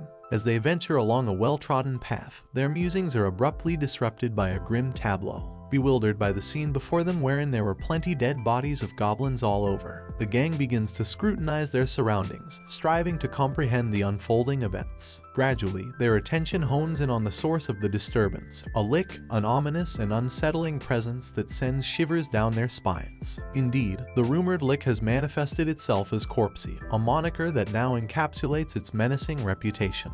The concept of luring the lick with an enticing bait is underscored. The greater the allure of the bait, the higher the probability of ensnaring the target. The following day arrives, marked by an arduous journey that Fate and Roxy undertake. Upon their return to the palace, Fate actively participates in transferring the cargo from the carriage to the palace premises. During these preparations, Fate's attention is drawn to Roxy-sama, who is impeccably attired and poised to depart for the castle. The rapidity with which events unfold leaves Fate with a sense that there's scarcely any time for respite. Amid these ruminations, a misfortune befalls Fate as he inadvertently shatters a wooden crate laden with fruits in his hands. The realization of his blunder dawns upon him swiftly. One of the maids inquires about his well-being, and Fate, recognizing his error, extends an apology for the unintended damage he caused. Fate contemplates that the unintended mishap might indeed be an aftermath of his escalating stats. The pressing need to enhance his mastery over his newfound strength becomes evident. A maid inquires if Fate sustained any injuries due to the incident, and he promptly reassures her that he remains unharmed. Her evident relief strikes Fate, who finds himself slightly embarrassed by the thought that someone had been concerned about his well-being, despite the mishap being his fault. In a slightly awkward twist of events, Fate's stomach emits a noticeable growl, prompting him to blush with embarrassment. Swiftly recovering, the maid inquires if he's hungry, to which Fate candidly acknowledges that the demands of labor indeed tend to stoke one's appetite. Fate acknowledged the gnawing hunger he felt, prompting him to venture out into the night to satiate his appetite. Despite his extensive hunting, his efforts fell short of satisfying his hunger. Greed interjects, explaining that the insatiable hunger might be due to Fate's skill having tasted the power of the alpha kobold. This revelation unsettles Fate, who inquires whether consistently hunting and feeding his skill would suffice. Greed, unsure of the specifics, suggests that Fate's understanding of his own situation would hold the key. Nevertheless, Greed expresses a sense of certainty that if Fate continues down this path, his condition could potentially worsen over time. Simultaneously, Fate experiences a burning sensation in his right eye, prompting him to remove his mask. Observing this change, Greed discerns that Fate's eye is indicative of the onset of half-starvation mode, which is predicted to progress into a more pronounced state. Greed's conviction about the impending worsening of the situation is steadfast. Greed seizes this moment to candidly address Fate, forewarning him that time is limited and the critical juncture has arrived. Fate, taken aback by the sudden turn of events, finds himself in a state of confusion. Greed underscores the significance of this moment, urging Fate to carefully deliberate his future actions and the path he intends to take. The following day, as Fate engages in his tasks, he takes measures to conceal his now red eye. A fellow worker appears to be worried about Fate's condition and inquires about what transpired. To deflect attention from the true cause, Fate offers an explanation, stating that he accidentally nicked his eyelid while half awake earlier that morning.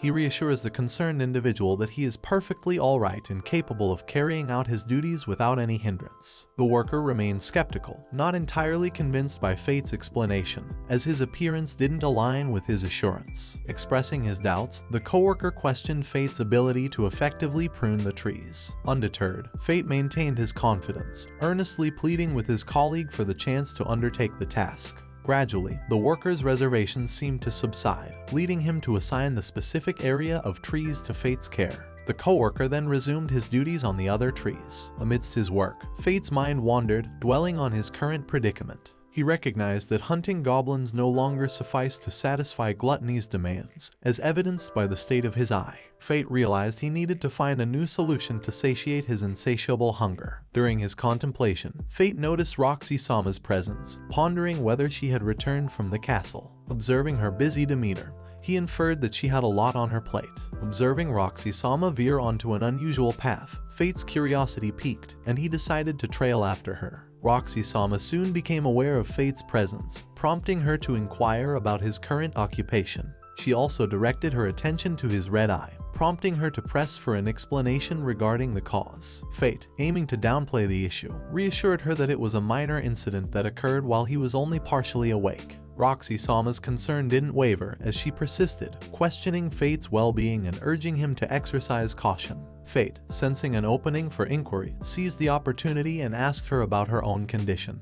Noting that she appeared somewhat different from her usual self, Roxy-sama promptly dismissed any concerns, assuring Fate that all was well. Before the conversation could deepen, she directed Fate to return to his work before his supervisor became displeased. In this environment, Fate found himself genuinely content. His days were characterized by a sense of joy, as he was enveloped by the warmth of kind-hearted individuals. The affection and regard for figures like Aisha-sama and Roxy-sama seemed to pervade the atmosphere, serving as a driving force behind his diligent efforts. It was this profound sense of camaraderie and affection that motivated Fate to wholeheartedly devote himself to his work. As the evening settled in, the atmosphere at the bar buzzed with fervent discussions and animated gossip, centered around the resurgence of Corpsey. Rumors spread about the impending involvement of Hud-sama from the Blelik family, slated to embark on a mission to vanquish the monster during the night. The revelation of the Holy Knight's intent to intervene was met with widespread anticipation and optimism,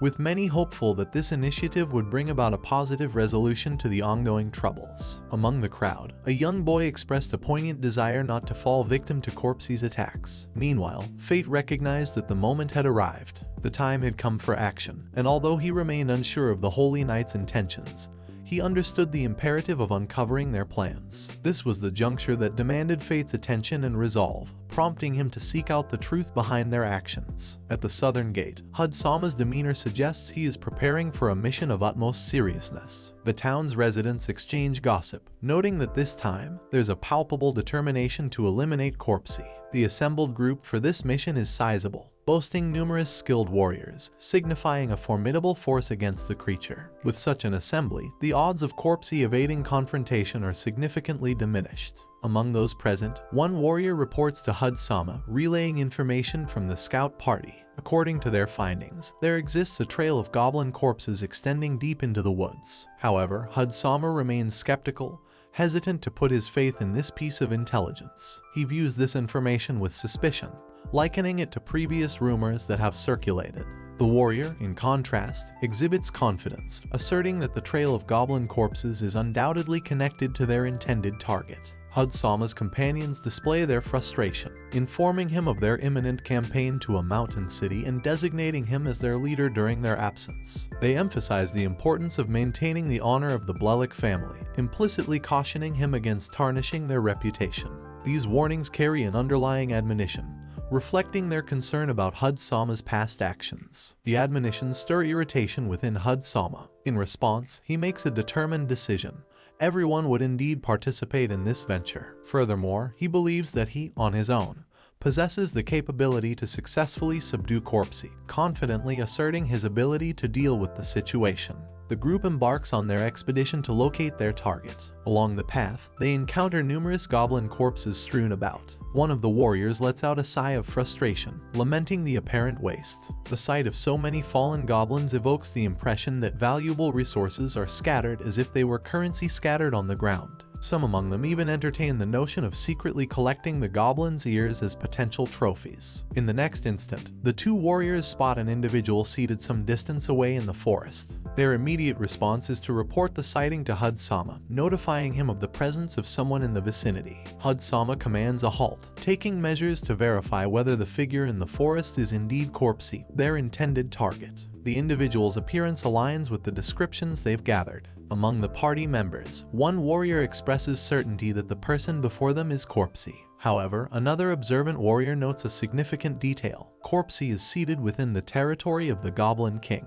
This realization sparks speculation about whether Corpse might have already defeated the Goblin King. Hud-sama, though, dismisses this notion, asserting his belief that Corpse lacks the strength to overcome the Goblin King, particularly since Corpse remains oblivious to their presence. With no further deliberation, Hud-sama issues a direct order for his men to encircle Corpse and await his signal. The warriors promptly adhere to the commander's directive, immediately springing into action. Hud-sama's eagerness is palpable as he anticipates securing renown through the defeat of Corpse, whom he regards as a minor adversary. He considers the task to be effortlessly manageable. Once his forces are positioned accordingly, Hud-sama commands them to commence the assault on Corpse.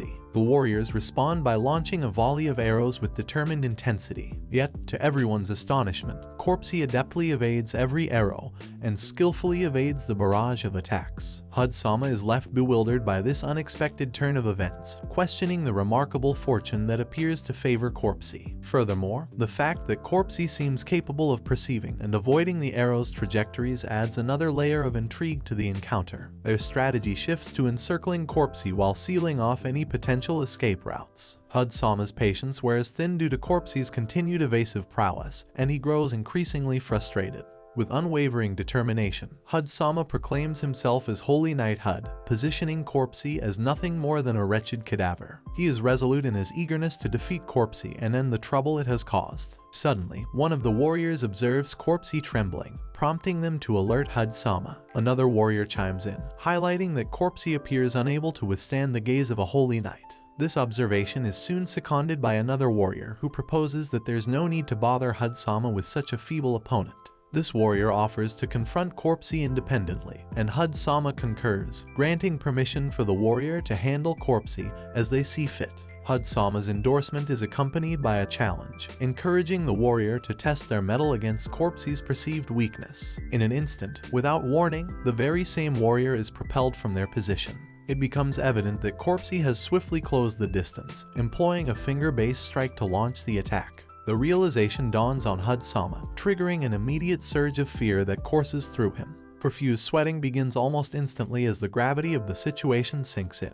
Corpse's assault on the remaining warrior persists without mercy. The stricken warriors cry out in agony, compelled by desperation to flee in order to preserve their lives. In response, Hud-sama attempts to intercede, showcasing his status and asserting his identity as Hud of House Blelik. However, his efforts prove in vain as the warriors heed the imperative of self-preservation and hastily retreat. Now abandoned and isolated, Hud-sama's resentment towards Corpse intensifies. He is unable to tolerate the notion that Corpse is mocking him, considering it merely a monster whose actions are utterly reprehensible. In the absence of support, Hud-sama's frustration burgeons. Amidst this tense situation, Corpse finally speaks, expressing satisfaction at their progression to the pivotal moment. Hud-sama registers the sound of Corpse's voice and experiences a sense of familiarity, pondering where he might have encountered this voice before. Subsequently, Corpse discards his mask, revealing himself to be none other than Fate Graphite, his true identity. The revelation presents a reality that Hud-sama finds incredibly difficult to accept. With an air of composure, Fate candidly communicates his astonishment, remarking on the audacity with which Hud-sama had ventured into this confrontation.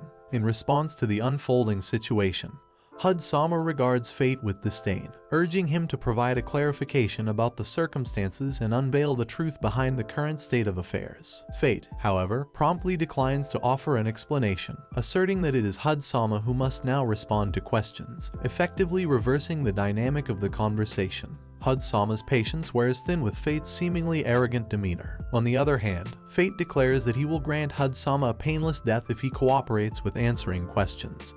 But if he refuses, Fate promises to inflict suffering until Hud-sama relents. Hud-sama's agitation becomes palpable, and he asserts his authority as a holy knight of House Blelik, warning Fate to exhibit proper behavior. Hud-sama asserts his superiority, stating that Fate is clearly no match for him. Exasperated by Hud-sama's attitude, Fate is no longer willing to tolerate his insolence. Finally, he issues a direct challenge, daring Hud-sama to demonstrate the strength of a holy knight and prove his claims. Fate recognized the necessity of eliminating Hud-sama, not only for the well-being of the people but also to ensure Roxy-sama's safety. While acknowledging that Roxy-sama might feel sorrow if she were to learn of this, Fate understood that there was no room for hesitating any longer. His decision had been firmly established, and he was committed to carrying it out without further overthinking.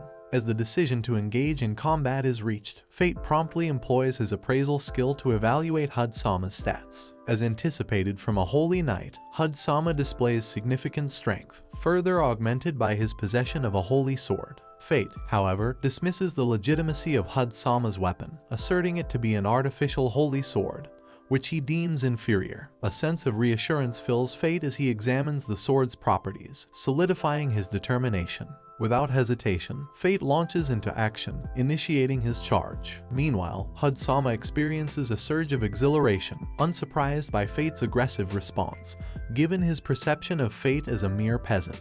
In an instant, Hud-sama abruptly halts in shock, his disbelief evident as Fate utilizes the cleansing light technique to vanish from sight. While Fate's actions demonstrate his swiftness and readiness for confrontation, Hud-sama's reactions are considerably slower. Fate successfully unnerves Hud-sama and swiftly evades his attempted strike, leaving Hud-sama exasperated and sighing in frustration. In a blink of an eye, Fate closes the distance between them once more. He seizes the opportunity to grasp the artificial holy sword, effortlessly snapping it into two distinct pieces with a decisive click. Warning Hud-sama, Fate remarks that he should have certainly honed his technique more effectively. With Hud-sama disarmed and his morale shattered, he opts to flee the scene.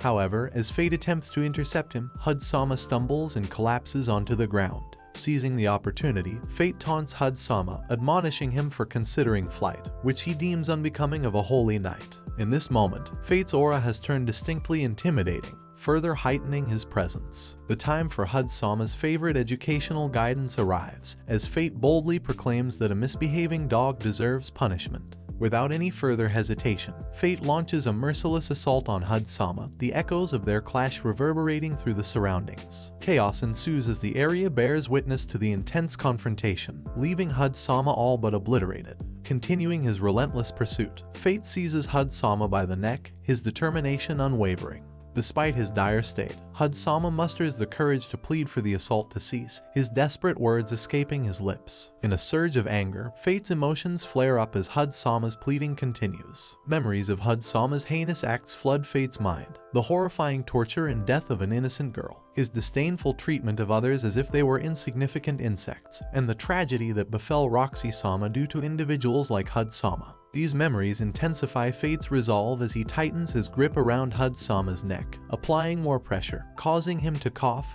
and struggle. Fate uses this moment to confront Hud-sama with his own past actions. He reminds him of the time when Fate had pleaded with him, begging for the lives of others, only to be met with cruelty and callousness. Now, Fate retaliates with a swift and powerful attack, sending Hud-sama soaring through the air. With 3 consecutive shots, Fate's strength is exerted, consuming 30% of his stats. Greed revels in this moment, delighted by the immense feast that Fate's actions have provided. In his final moments, Hud-sama is utterly defeated by Fate's last, devastating attack. His body is covered in wounds, and blood seeps from various injuries. Exhaustion overcomes him, and in his weakened state, he gathers the strength to speak. He questions Fate, wondering if all of this brutality was fueled by his desire for revenge against Hud-sama due to the girl's tragic fate. Hud-sama seeks confirmation whether Fate's actions are driven by his need to avenge Roxy. Hud-sama clarifies that on the day they were in the palace, Roxy herself had expressed a sentiment. She had proclaimed that if her sacrifice could save even one citizen of the kingdom, she would gladly give her life. Fate acknowledges the truth in this statement, as he knows Roxy to be that kind of selfless individual. Roxy is the type of person who bears her burdens silently, shouldering her responsibilities as a holy knight for the sake of the kingdom's people. Realizing this, Fate understands that the events that have unfolded aren't about Roxy-sama. Regardless of Hud-sama's pleas for forgiveness, they hold no significance. Fate recognizes that this revenge isn't about appeasing Roxy-sama's memory, it's his own pursuit for justice. With that, Fate strikes his weapon and ends Hud-sama's life. Gluttony gets activated, and Fate is surprised by Greed's second form, a scythe. Greed explains that the blade is cursed, enabling it to cut through anything.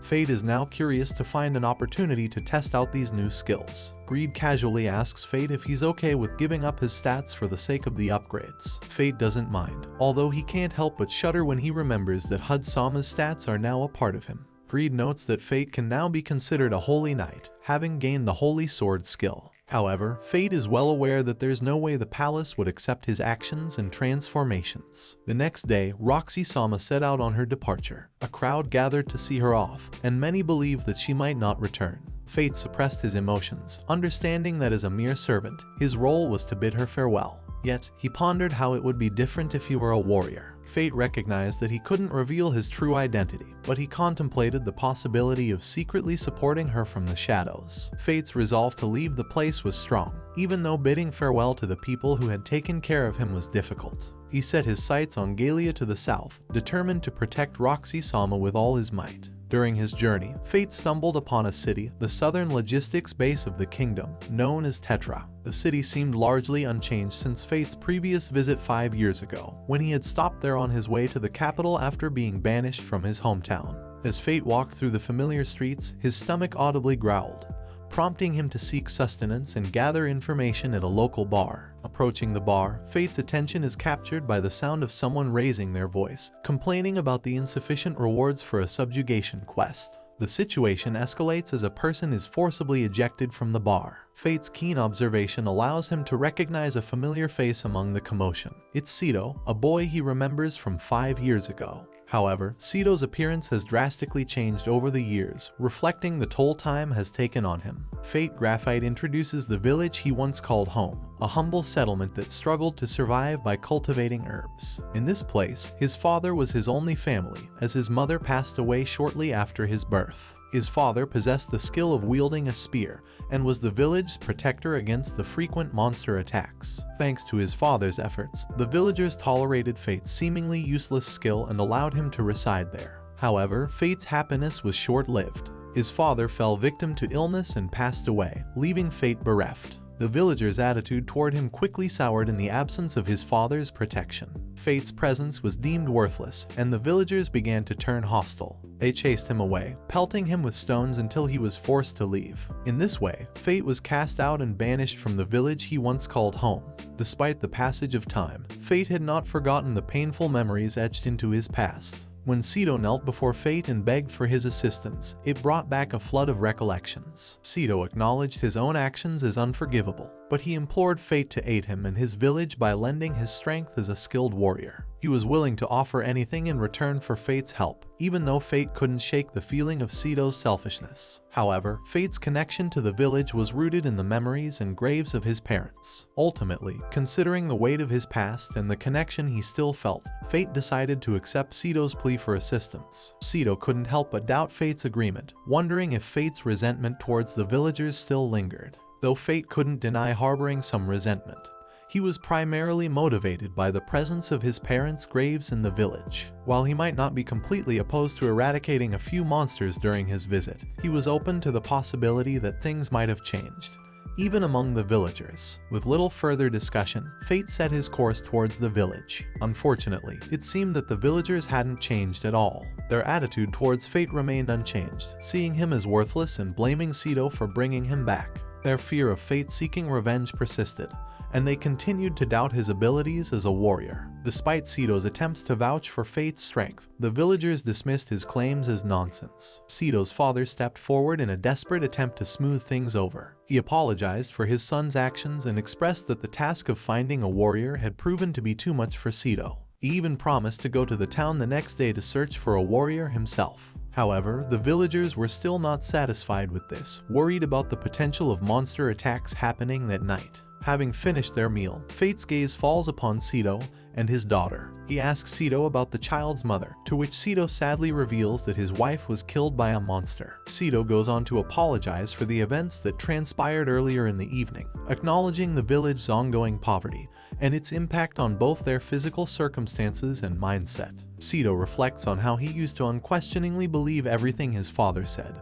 and would have followed his orders without hesitation. However, with the birth of his daughter, his perspective began to change. He started to think for himself and consider alternative viewpoints. Fate agrees with this assessment, recognizing the change in Sito's attitude and attributing it to the presence of his daughter. Fate then proceeds to inquire further about the monster from Sito. Sito provides a description of the monster, detailing their sharp claws, horned heads, wings, and the fact that they often appear in groups. Greed, ever analytical, quickly assesses the situation and identifies the creatures as gargoyles, intelligent monsters that first test the waters with small attacks before unleashing their full force in coordinated group assaults. Fate asks Greed about the typical time these monsters appear, and Greed informs him that they tend to emerge at night. With this information, Fate's plan becomes clear. He must confront these monsters now that the time is right for a showdown. As Fate steps out of the house, he's greeted with chaos. The monsters have overrun the village, wreaking havoc everywhere. Fate, determined to confront the situation, activates his appraisal skill to gain more information about the monsters. He discovers one of the monsters possesses the skill Fire Bullet, a potentially dangerous ability. Greed snaps Fate back into focus, reminding him not to get lost in thought. He encourages Fate to utilize the power of the scythe. Fate heeds the advice and immediately engages the gargoyles in combat, wielding the scythe to devastating effect. He realizes that the scythe's unique abilities make it particularly effective in battling against these magical adversaries. Greed assesses the scenario and realizes that while it's impossible to eliminate the spread of fire caused by the fire bullet, it is feasible to nullify the fire bullet itself. Fate observes that the monsters are aware of this strategy as well and have shifted to employing wide area attacks. These attacks put Sito's house in danger, and avoiding them would result in the house catching fire. Seeing an opportunity amidst the gathering monsters, Fate decides to employ his powerful skill to combat the malevolent creatures. Employing an all-encompassing attack, Fate successfully shatters the majority of the monsters, leaving only the pack leader standing.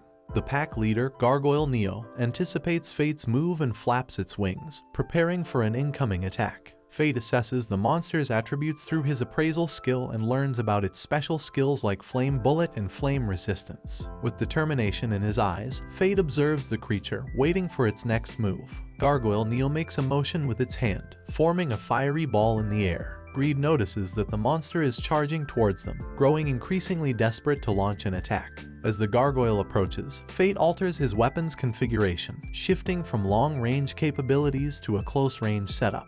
The gargoyle comes closer, its fiery ball in hand, and Fate shuts his eyes momentarily, focusing intensely. When the sinister creature is within striking range, Fate seizes the opportunity and ruthlessly eliminates the threat, ending Gargoyle Neo's life. The monster clearly underestimated the power of the Black Scythe. As the Gluttony skill activates, Fate absorbs the defeated monster's stats, and Greed remarks that Gluttony seems content with the feast it has had. Surveying the aftermath of the battle, Fate feels a sense of loneliness as he contemplates the village's condition. Even though it was a modest village, its absence leaves a void. The following morning, Fate takes it upon himself to clean up the village and tend to his parents' graves. Standing before their resting place, he speaks as if addressing them directly, expressing his return and his feelings. Fate reminisces about his father, a man who always wore a smile. Even after Fate's mother passed away, his father raised him with unwavering positivity. He imparted the belief that no matter the challenges, maintaining a smile would eventually bring happiness. Fate understood that his father's smile was meant for him, a symbol of his father's hope for Fate's well-being. Having endured numerous hardships over the past 5 years, Fate finally feels as though he can convey to his father that he's doing well. After paying his respects at his parents' graves, Fate turns to leave and notices Sito waiting by a tree. They exchange greetings before discussing Sito's plans. Sito explains that his father has passed away, and the village has been decimated, making it virtually impossible to rebuild with so few survivors. Determined to secure a better future for his daughter, Sito has decided to leave the village and seek employment in the town. He's ready to do whatever it takes for the sake of his child. Fate agrees with Sito's plan and supports his decision. As Fate tries to leave, Sito stops him and asks for a punch. Although feeling uneasy about the request, Sito persists, encouraging Fate to hit him. Greed chimes in, suggesting that it's a matter of a man's pride and instructing Fate to use his full strength. Fate hesitates, concerned that using his full strength might prove fatal. Eventually, Fate decides to temper his strength and delivers a punch to Sito as requested. The impact sends Sito tumbling and rolling, leaving Fate somewhat surprised. Greed even questions if Sito might be dead, though in reality, Sito is hurt but still alive. With memories of his father in mind, Fate extends his hand to help Sito back up. He then expresses his wish for Sito to take care of himself and his daughter, marking their farewell. Fate finds himself in a transport and is hit with a wave of boredom. The carriage driver interrupts his yawns to ask if Fate could act as a guard for the carriage. The driver wants to gauge Fate's strength before entrusting him with the task. Fate confidently assures the driver that he's stronger than a rookie holy knight. The driver then informs Fate that they need to be cautious in the upcoming city as it's under the domain of a holy knight. He adds that if they hear any blasphemous talk, both of them could be executed. Greed sees this as a potential opportunity to test their combat abilities, but Fate declines the idea, knowing they might be pursued by soldiers within the city. Upon entering the city, a group of warriors surrounds Fate and the carriage. The leader of the group warns them to abandon everything and flee for their lives. Fate considers avoiding a confrontation, but the carriage driver pleads with him to intervene. Fate's initial intention to escape fails as the driver gets a hold of him. Fate asks the driver to calm down and they try to deal with the situation. However, before he can act, another warrior arrives and swiftly defeats the gang members. Both Fate and the driver are amazed by the sudden turn of events. The unexpected savior is revealed to be the same Galleon girl from before. Fate looks at her with a mix of surprise and relief, glad to have found her. He asks her if she is indeed the same red-eyed Galleon. The girl requests to join the ride and the grateful driver readily agrees to let her accompany them. Fate decides to accompany the Galleon girl and expresses his intention to go with her. He mentions that he owes her a favor for their encounter with the kobold. The girl acknowledges his decision and climbs into the carriage. She pops her head out and avoids answering his question about her plans. Instead, she asks for Fate's name. Joining her in the carriage, Fate introduces himself as Fate Graphite. The girl casually promises to remember his name and then surprises Fate by asking if he is indeed Fate the Gluttony. He's taken aback, wondering how she knows about his connection to gluttony. The girl, named Mine, turns to him and confirms her identity as the Wrath. She offers a simple greeting, stating that it's nice to meet him. The carriage eventually arrives at Fate and Mine's destination, and the driver bids them farewell. As they walk through the area, Greed comments on a large white wall, noting the oppressive atmosphere it emanates. Greed expresses his discomfort with the town, describing its streets as suffocating and filled with a sense of rejection. This aligns with expectations for a town governed by a holy knight. Fate, on the other hand, doesn't dwell on the surroundings and seems to be bearing his discomfort in silence. He gently chides Greed, suggesting that while it's fine to comment on the scenery, he wishes Greed would show more concern for Fate's current predicament. Fate finds himself compelled to carry Mine throughout the journey. Fate found it quite troublesome to handle Mine of Wrath, someone capable of shattering boulders, as if she were a little sister. He couldn't come to a conclusion about why he was the only one tasked with carrying her. Greed advised Fate to stop complaining, explaining that Mine was not good at waking up. Mine had been asleep this whole time, and Greed warned Fate that if he attempted to forcefully wake her, her tantrum might destroy the town. This was indeed a concerning situation. Fate had an internal sense that Greed knew Mine somehow. Greed mentioned that it felt like everything was connected by Fate, especially considering Mine's continued existence. Fate tried to inquire further about their backstory, but Greed kept him in the dark. Greed attempted to gather information from Mine's weapon, but his efforts were in vain. He only learned that it was another Deadly Sins weapon like himself. A Deadly Sins weapon was a general term for weapons like Greed with special abilities. Fate discovered that Mine's ability to split boulders was a skill of her weapon, but Greed clarified that it was just one of its capabilities. The weapon could freely change its weight to increase its attack power. Fate Graphite began to feel increasingly worried, realizing that he owed something to someone who possessed a Deadly Sins weapon like Mine's. The potential for trouble seemed inevitable in his mind. Just as he was lost in his thoughts, two guards approached him and questioned if he was a traveler. Fate explained that he was looking for a place to stay. The guards apologized and informed him that only citizens were permitted beyond that point, while inns for travelers were located on the opposite side. Fate then noticed a distinctive mark on the guards' necks. He soon discovered that this mark was worn by the citizens of this place, each mark representing a specific rank. The territory had a ranking system, and these marks were a part of the rules governing this area. Fate was curious to learn more, but the guards brushed him off, making him realize that this was indeed a closed-minded town, suffocating in its narrow-mindedness. He eventually arrived at the inn, a sprawling building that impressed him. Carrying mine on his back, he entered the establishment and encountered a group of hunters at the entrance. Greed speculated that they might possess night vision skills or some magical tools for enhanced vision. Fate observed them, thinking that if they did have such skills, hunting would be much easier for them, given their sizable group. Greed misinterpreted Fate's thoughts, asking if Fate was envious of their camaraderie compared to his lack of companions. Fate deftly redirected the conversation, explaining that he was merely considering them as a reference for group battle tactics. Having entered the massive building, Fate discovers that it consists of 5 floors, each housing 500 rooms. Curious about the group he saw earlier, he asks the receptionist for information. She responds with a smile, inquiring if he's a warrior, as it seems she has a task in mind for him. She suggests that Fate should go on a hunt for sandmen in the eastern desert. Upon reaching the desert, Fate is met with the vast expanse of sand.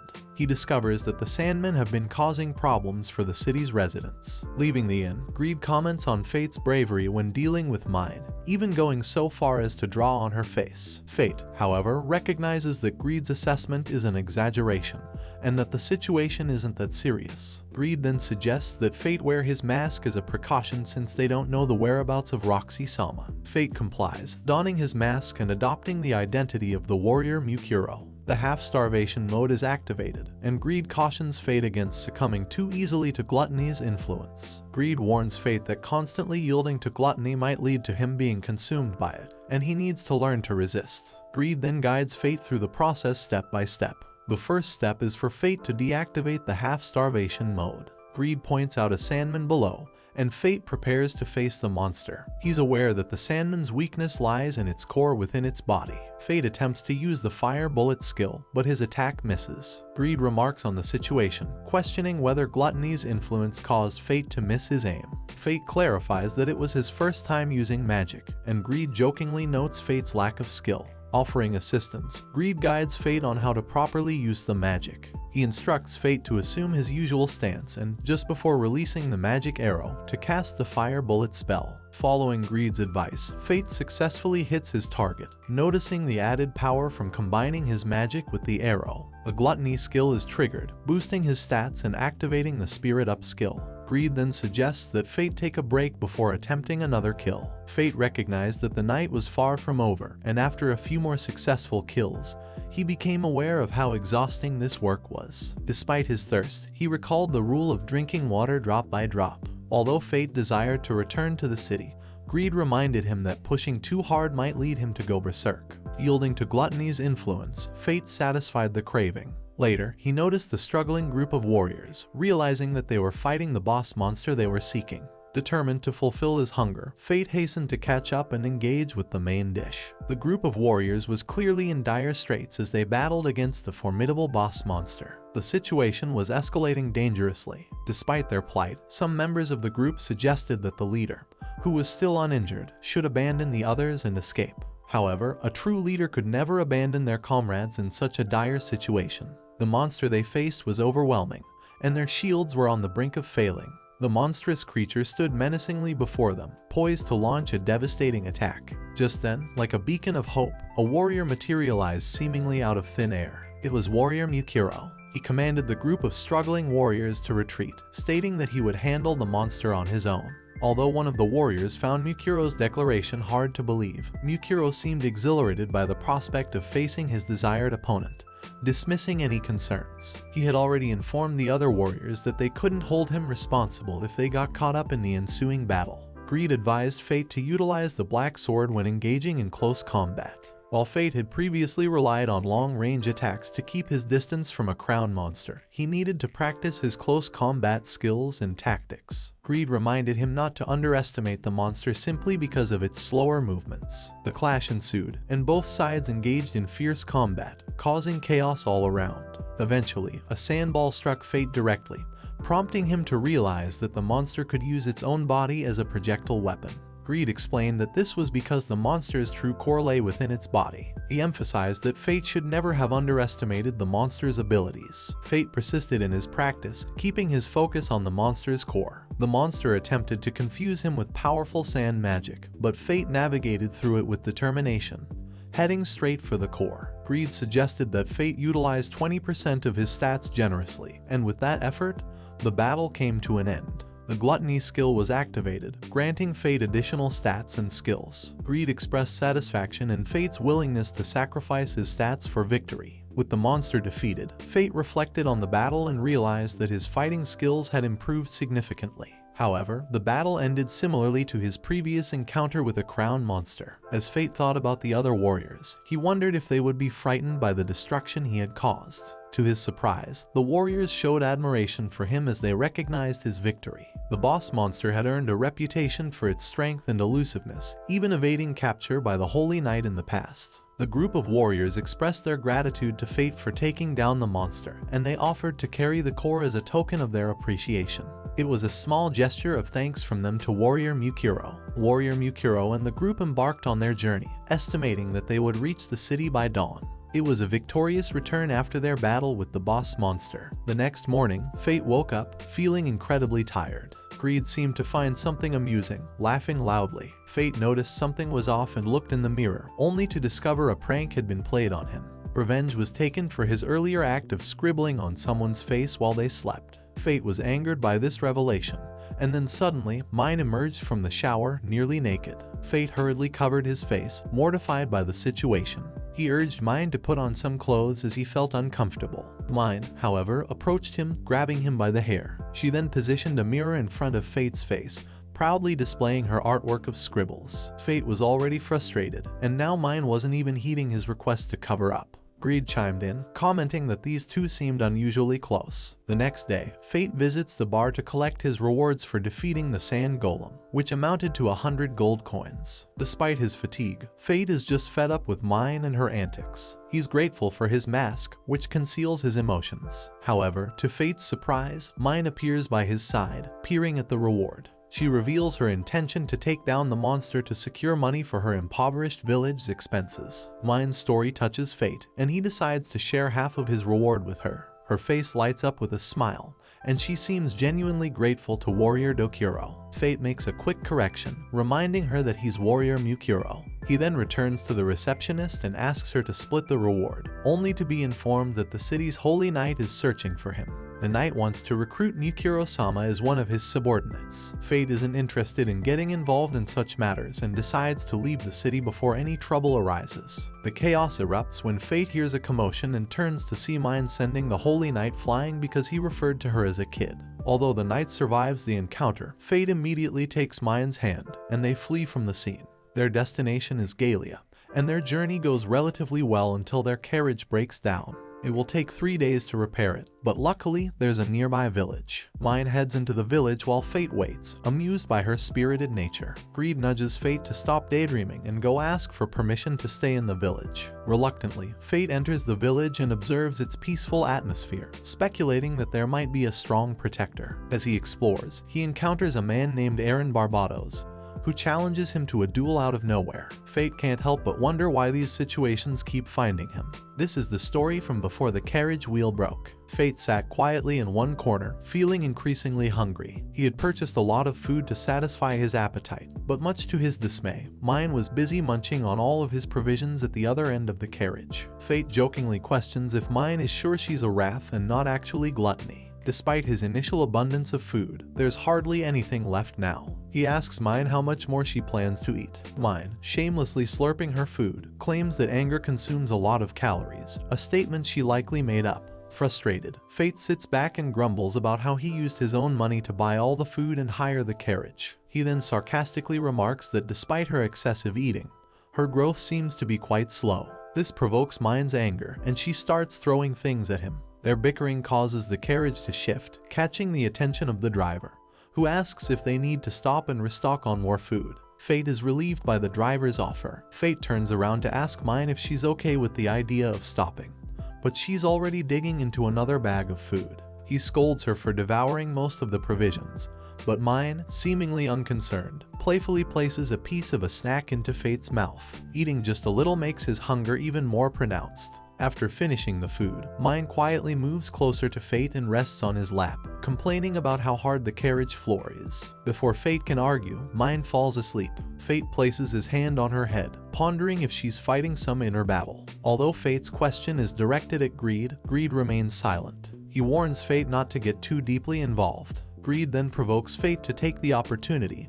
and draw the word wrath on Mine's face. Fate contemplates the idea, but just as he's mustering the courage to do so, Mine opens her eyes and warns him not to even think about it if he doesn't want to be sent flying to the next village. Their playful banter escalates from here, and it's likely that their antics cause the carriage damage. Fate accepts the challenge presented by Aaron Barbados for a duel. They engage in a brief battle, and it becomes clear that Barbados has the upper hand. Fate realizes that this man isn't taking him seriously and quickly appraises Barbados. He's astonished to find out that Barbados has stats exceeding 3 million and possesses a concealment skill. His abilities are on par with those of a high-ranked holy knight. Barbados seems to read Fate like an open book, observing that Fate's body can't keep up with his stats. Barbados proposes a deal. If Fate agrees to his conditions, he will allow Fate and Mine to stay in the village. The condition is that Fate allows Barbados to train him during their stay. Fate is taken aback by this offer and questions if Barbados is sure about wanting to train him, considering how suspicious he seems. Barbados responds by telling Fate to consider it as the wisdom of an old man. Fate agrees to Barbados' offer, recognizing that this is a valuable opportunity to enhance his combat skills. He informs Barbados that he has only 3 days to spare for training, so they need to make the most of their time. Barbados leads Fate to his residence, and soon after, their training begins. Barbados emphasizes training without the use of weapons, focusing on teaching Fate how to control his stats effectively. Fate is curious about why someone as strong as Barbados is living in a remote village. Barbados shares a story about how he initially came to this area to hunt monsters as a way to lift his spirits. However, people who had lost their homes started gathering around him, and unintentionally, he became the chief of this village. As they converse, their training sessions continue. Barbados opens up about his tragic past, revealing that he was once a holy knight in Galia. However, his life took a tragic turn when his land was attacked by monsters, resulting in the death of his wife and son. This devastating event led him to lose everything he held dear. Fate realizes that Barbados' decision to train him might be a way for the old man to leave behind a legacy through him. After sharing this painful story, they both silently continue their training. Fate observes that his body has started reacting instinctively, thanks to his improved control over his stats. However, he still struggles to manage his intense hunger when he diverts his focus. Barbados notices a change in Fate's eye color and the sudden improvement in his movements, but he also senses that something is weighing heavily on Fate's heart. Despite this, they carry on with their training until Barbados decides that it's time to call it a day. After days of intense training, Fate was physically and mentally exhausted. Despite his exhaustion, he continued to push through the rigorous training sessions with Barbados, while Mine took advantage of the time to rest wherever she pleased. As the last day of training arrived, Fate's appearance had become quite disheveled due to the strenuous exercises. Barbados acknowledged that he had taught Fate all that he could within these 3 days. He emphasized that repetition and practice were crucial now. Although Fate's training was brief, Barbados was pleased with his determination and perseverance. It was time for the final lesson, where Barbados asked Fate to defend against his sword attacks using only a stick. The stakes were high, as Fate understood that a mistake could mean disaster. As they engaged in the exercise, Fate focused on predicting the sword's angles and trajectory. He allowed the sword to glide almost instinctively. Despite his best efforts, Fate couldn't completely succeed in the task. Barbados, however, encouraged him to learn from this experience and use it wisely in the future. Fate expressed his gratitude to Barbados for all the training and guidance he had received during their time together. After the final training session, Fate and Barbados returned home for dinner. They engaged in casual conversation, which eventually led to discussing Mine. Barbados expressed his belief that Mine was a complete warrior, even though he acknowledged that he himself had a long way to go compared to her. This statement puzzled Fate, as he struggled to comprehend Mine's capabilities being superior to Barbados's. Mine then commented that it might take around 1,000 years for Aaron to catch up with Barbados's level, indicating the vast difference in strength between them. Despite being confused by their conversation, Fate's hunger took over his thoughts. He declared his intention to head east toward the old castle. Barbados observed that Fate had a peculiar condition that required him to periodically kill monsters to maintain his mental stability. Barbados had been aware of Fate's condition but had chosen not to address it until now. He revealed the truth about the castle. Within its walls resided a crown monster known as the Harbinger of Death, which possessed the ability to control the undead. Barbados disclosed that the old castle was once his home, where his deceased family still remained. Without hesitation, Fate approaches the old castle known as Hassan.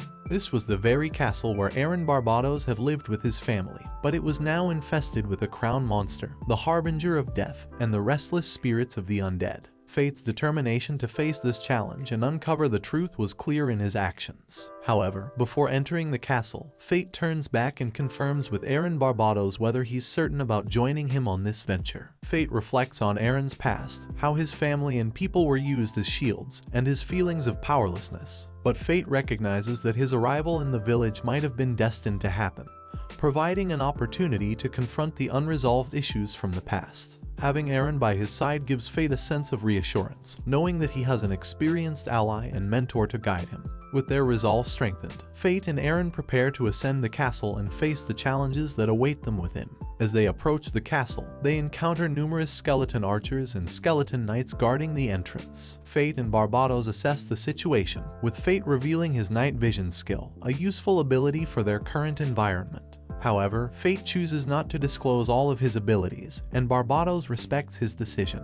Barbados explains to Fate that these undead creatures have been a recurring problem near the village, which is why he couldn't leave the village unattended. This time, however, Mine agrees to assist Barbados in protecting the village, and they agree on a price of 50 gold coins in exchange for her help. With the agreement settled, Fate takes on the task of dealing with the archers, as he's interested in acquiring their skills. He acknowledges that he can't deflect all the arrows using his current skill, but he's confident that he can manage the situation. Furthermore, Fate surprises Barbados by showcasing some of his impressive skills, demonstrating his capabilities and determination to contribute to their mission. Barbados provides guidance to Fate, explaining that defeating the undead requires more than just physical attacks, and an elemental attack would be more effective against them. Fate responds by using arrows imbued with sand magic, a technique that greatly impresses Aaron. Unbeknownst to Aaron, this skill enhancement is due to Greed's influence. With their plan in place, Fate takes on the archers while Aaron tackles the knights. As they fight together, Fate observes Aaron's fighting style and realizes that he's using the same holy sword art that Fate had taken from Chad, the sword he carries with him. Aaron effortlessly sweeps through enemies in front of the gate, showcasing a power and range that's on an entirely different level. Fate acknowledges Aaron's prowess, recognizing that Aaron's skills and experience as a seasoned warrior make him a formidable force on the battlefield. As Fate and Aaron continue their battle against the undead, Aaron suggests that they adopt a strategy of moving while fighting, since constant battle fatigue could hinder them in the long run. Fate decides to keep an eye on the rooftops for any potential threats, while Aaron focuses on clearing their path. During their fight, Fate questions Aaron about the nature of the elemental sword technique he's using. Aaron explains that the technique is essentially an imitation of a skill called Grand Cross, which has a significant cooldown time. By halting the art halfway and channeling it into the Holy Sword, he's able to convert it into an elemental attack. Meanwhile, Fate communicates with Greed about the unusual damage inflicted on the buildings. He suspects that someone with both strength and intelligence is responsible, given the precision in targeting only the main gate. Greed is excited by the battle, and Fate realizes that he needs to stay vigilant, as even a moment's relaxation could trigger his gluttony skill to enter full starvation mode. As Fate and Aaron venture deeper into the castle, Greed senses an opportunity for Fate to test his improved skills. However, Fate knows that things are far from easy and that the situation could turn challenging at any moment.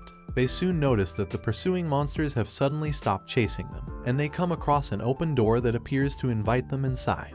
Despite their caution, Fate and Aaron enter the castle, only to be met with a shocking sight. A group of people, seemingly frozen in time, stands before them. Among the crowd, Fate spots a face that eerily resembles his own. Confused and in disbelief, Fate turns to Aaron for an explanation. Aaron Barbados is equally shocked, struggling to process what he's seeing. As he starts walking toward the people, the boy in the group addresses him as Dad and greets him warmly. Another woman among them claims to have waited for Aaron for a long time. The situation is surreal, and Fate finds it hard to believe.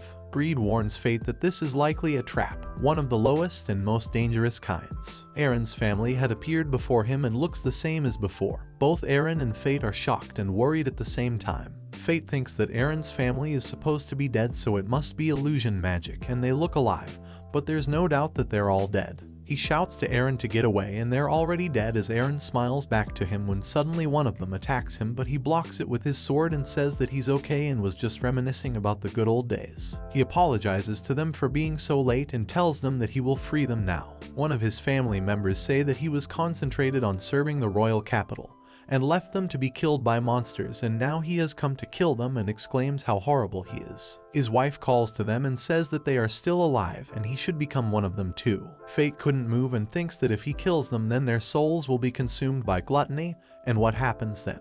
He was curious about it. The souls that are consumed by gluttony will continue to live eternally, and what's waiting for them is getting crammed and mixed together over and over. It's an eternal hell with no salvation. That's how it benefits the deadly sins, and it's more the reason he shouldn't defeat them. As he's thinking all of this, Eren calls out to him and tells him that he should go on and find the culprit and he will handle the rest of them. Fate runs through them saying that he will find and defeat the crown monster. He can smell it but cannot find its exact location. He struggles to find the crown monster as other monsters march towards him when suddenly he shots an arrow at one of them, and the crown monster appears. He thinks that intuition of gluttony has its own perks and says to the crown monster that the game of hide and seek is over. His stats open up and he is shocked to see his stats over 10 billion. He thinks that it shouldn't be like the last time he consumed it. As he stands there, his inner voice tells him to show the monster the result of his training. They indulge in a fierce battle, but as fate was about to kill him, he summons more monsters and Eren comes to help. They both clear of the monsters and say to the crown monster that his time is over as fate passes his sword through his skull. They both finish the work and walk out of the castle, and Eren says that he wants to restart his life and clear the village of all monsters, and they both race as to who will kill more monsters. Mine is angry at them because they're one day late, and they apologize to her and say that they got carried away because they went to clear the monsters in the village. He nags Eren to apologize too, and he gives her a bag of gold coins, double of what he promised as an apology. She looks happy and Eren says that it's a good thing she is so simple. He further asks Fate if he's going to rest or leave for Galia, and he replies that they are already 3 days behind schedule, so they should leave. Eren tells him that once his work is complete he should come back because he wants to tell him something important. He helps them pack and they both leave for Galia. They reach Galia, the monster domain. As they're walking, Fate asks Mine how long do they have to walk for, and she replies that she already told him. Fate looks tired and thinks that he wanted to reach the city quickly where Roxy is stationed when suddenly an axe flies towards them, but Mine blocks it. She tells him that he needs to be on his guard all the time as here they could get attacked anytime. He looks to a bunch of monsters and asks her who are they. She replies that they are high in number here and are orcs. They group together to attack their target and have intelligence. She further tells him to fight them as if he is fighting humans. They dodge and attack the monsters fiercely and destroys them. They reach the ruins of a town and she tells him that this was her birthplace and was brought to the imperial capital as soon as she was born, so she doesn't have any memories of the place, but still it's important to her. Fate thinks that this town was destroyed 4,000 years ago, which means she has been alive for this whole time. She says they found it and he is shocked to see a huge egg. It's an ancient treasure of the Galia that forms when many monsters come together to form a stronger one. Mine attacks it and cracks it open. She says the souls can't be killed, that's why they need his ability to defeat it. As they enter the egg, he is shocked to see a human embedded in the wall, but Mine tells him that it's a monster disguised as a human as they continue to fight the monster. After a lot of effort, they are almost about to kill it when suddenly they feel a tremendous amount of pressure. He realizes that the monster knows he can't win, that's why he is trying to mature forcibly. Mine says to him to stay on alert as the monster transforms into its mature form, and they're both shocked to see it develop wings and look even more terrifying than before. She tells him that it's going to use its full power on them, so he must get behind her. He gets sad thinking that why is he so weak and he is always the one being protected. If he stays like this, he will never be able to fight alongside Roxy and others. He wants to change and be like adventurers who fight alongside their comrades, like Eren the Sword Master and like Mine, who stand on a completely different level from him. He thinks that if he doesn't step up now, and he never will, and decides to use all the power he can use. He tells her that at this rate they're going to lose, so he's gonna activate half salvation mode by himself. She asks him if he can do it, and it won't be as easy as it seems because it coming out of him and him going inside to find it are completely different things. If he gets the balance wrong, then he can end up eating himself. He says to Gluttony that it takes all his power just to keep him down, and him going to find it is completely beyond his limits, but still he needs to fight, so he needs the physical boosts he gets from Gluttony. He gives himself up to gluttony and is falling immensely into the abyss, and he feels like he is being painted over. It's like it's a completely different creature inside him. He uses his might not to give up to the darkness and keep it together. Suddenly the darkness disappears and he stands up, and Mine looks extremely shocked. He says that she has been underestimating his powers as he walks forward and says that it's time for them to counterattack. With half salvation under control, Fate's stats have been boosted. Suddenly a lot of feathers starts falling from the monster's wings and he looks surprised. Mine tells him that it's not just feathers and they explode if he touches them. He thinks that he wouldn't have been able to avoid them, but with his current powers he will be able to do it. He charges towards the monster with tremendous speed while dodging every feather. He jumps in the air and asks Greed if he's alright, and he replies that it is a great vantage point. He tells it to take 10% of his stats and add in sand magic too as he attacks the monster with bloody ptarmigan. The monster suffers severe injury, and at the same time Mine attacks it and blows half of its body away. Greed tells him to finish him before he can heal himself. He reaches the barrier above the monster and uses the black scythe to break it but fails. Greed tells him that how can he be so weak even with half salvation mode, and that he should focus on the point with his eyes and find the weak spot. He finds the weak spot and attacks it with all his power, breaking away the barrier. He slices the monster through the chest and gets ready for a final attack when suddenly the monster launches feather bombs at him and he gets back to avoid them.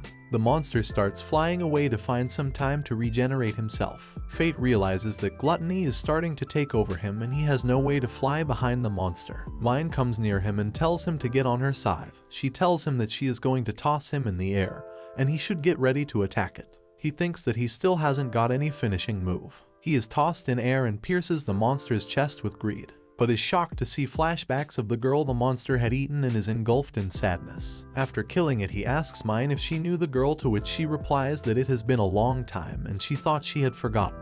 They both get sad and Fate says to her that he has a favor to ask. He asks her to kill him if he ever falls to the darkness inside him and that she might be the only one to be able to do it. She tells him that they will have to move forward separately. He asks her if they can go together till Garrison Town, to which she asks him how much money he's going to give her for that. Fate reaches a city surrounded with huge walls made of metal from all around and says that he has finally reached the defense city of Babylon. He reaches the wall and it looks more like a tower. He realizes that the walls are made of metal. Greed tells him that the walls are made of a metal called adamantite, whose refining process has already been lost. He further tells him that the entrance is towards the north and he should go there, since Galia is towards south of it, so an entrance at the south would have weakened the defenses. He asks Greed that he knows a lot about it and he replies that its previous owner died and left him there, but it's just a memory of the past now. He reaches the entrance and is surprised to see a lot of knights standing there. He suddenly catches sight of Roxy and realizes she has reached there too. He sleeps and wakes up the other day saying that he couldn't help but rest because his body was exhausted. Greed says to him that he should have at least waved at Roxy yesterday, and he replies that there wouldn't be any point for wearing the mask. Greed says that even though he is wearing a mask, but he couldn't help but look at her intensely, to which he gets embarrassed a little and says that he must minimize contact with her at least as possible. As he's getting ready, he realizes that his equipment is at its limit, and the battle with Haniel really took a toll on him. He says that the rent for the inn and the cost to buy new equipment is too much. A girl knocks on the door and says that breakfast is ready. He opens the door while talking to Greed and the little girl runs away scared of his mask and him talking to his sword. He walks out of the inn in the city and looks around. He sees a lot of warriors present in the market and a lot of wannabes. He reaches outside a bar where there is a huge crowd and suddenly a girl walks out of it. She comes up to him and says that she's been watching him all the time he was in royal capital. They get seated inside the bar alone for talking. She tells him her name is Elsie and tells him about the celestial dragon, who is a E-domain monster. She further says that Roxy needs to die for the well-being of the country. Hearing this, Fate gets angry and ready to attack her. Fate continues his way to collect money as he is cutting through monsters. Greed tells him to exchange orc ears for gold coins. Elsie tells him that Roxy needs to die, hearing which he gets angry and says to her that what she's saying is totally crazy. He asks her how will her death lead to the betterment of the kingdom, since she's one of the only holy knights who truly care about the people of the country. She tells him it's because of the hate phenomenon, where other monsters are likely to attack you when you kill other monsters, and is said to vanish after one day, but hate never vanishes and it compiles time after time and vents out, resulting in the formation of a crown monster. She further tells him that the hate phenomenon also applies to humans, due to the exploitation of people by the Holy Knights. If the last of the Heart family dies, then the hate of people will lead to the formation of new individuals with incredible abilities, and it will be wonderful.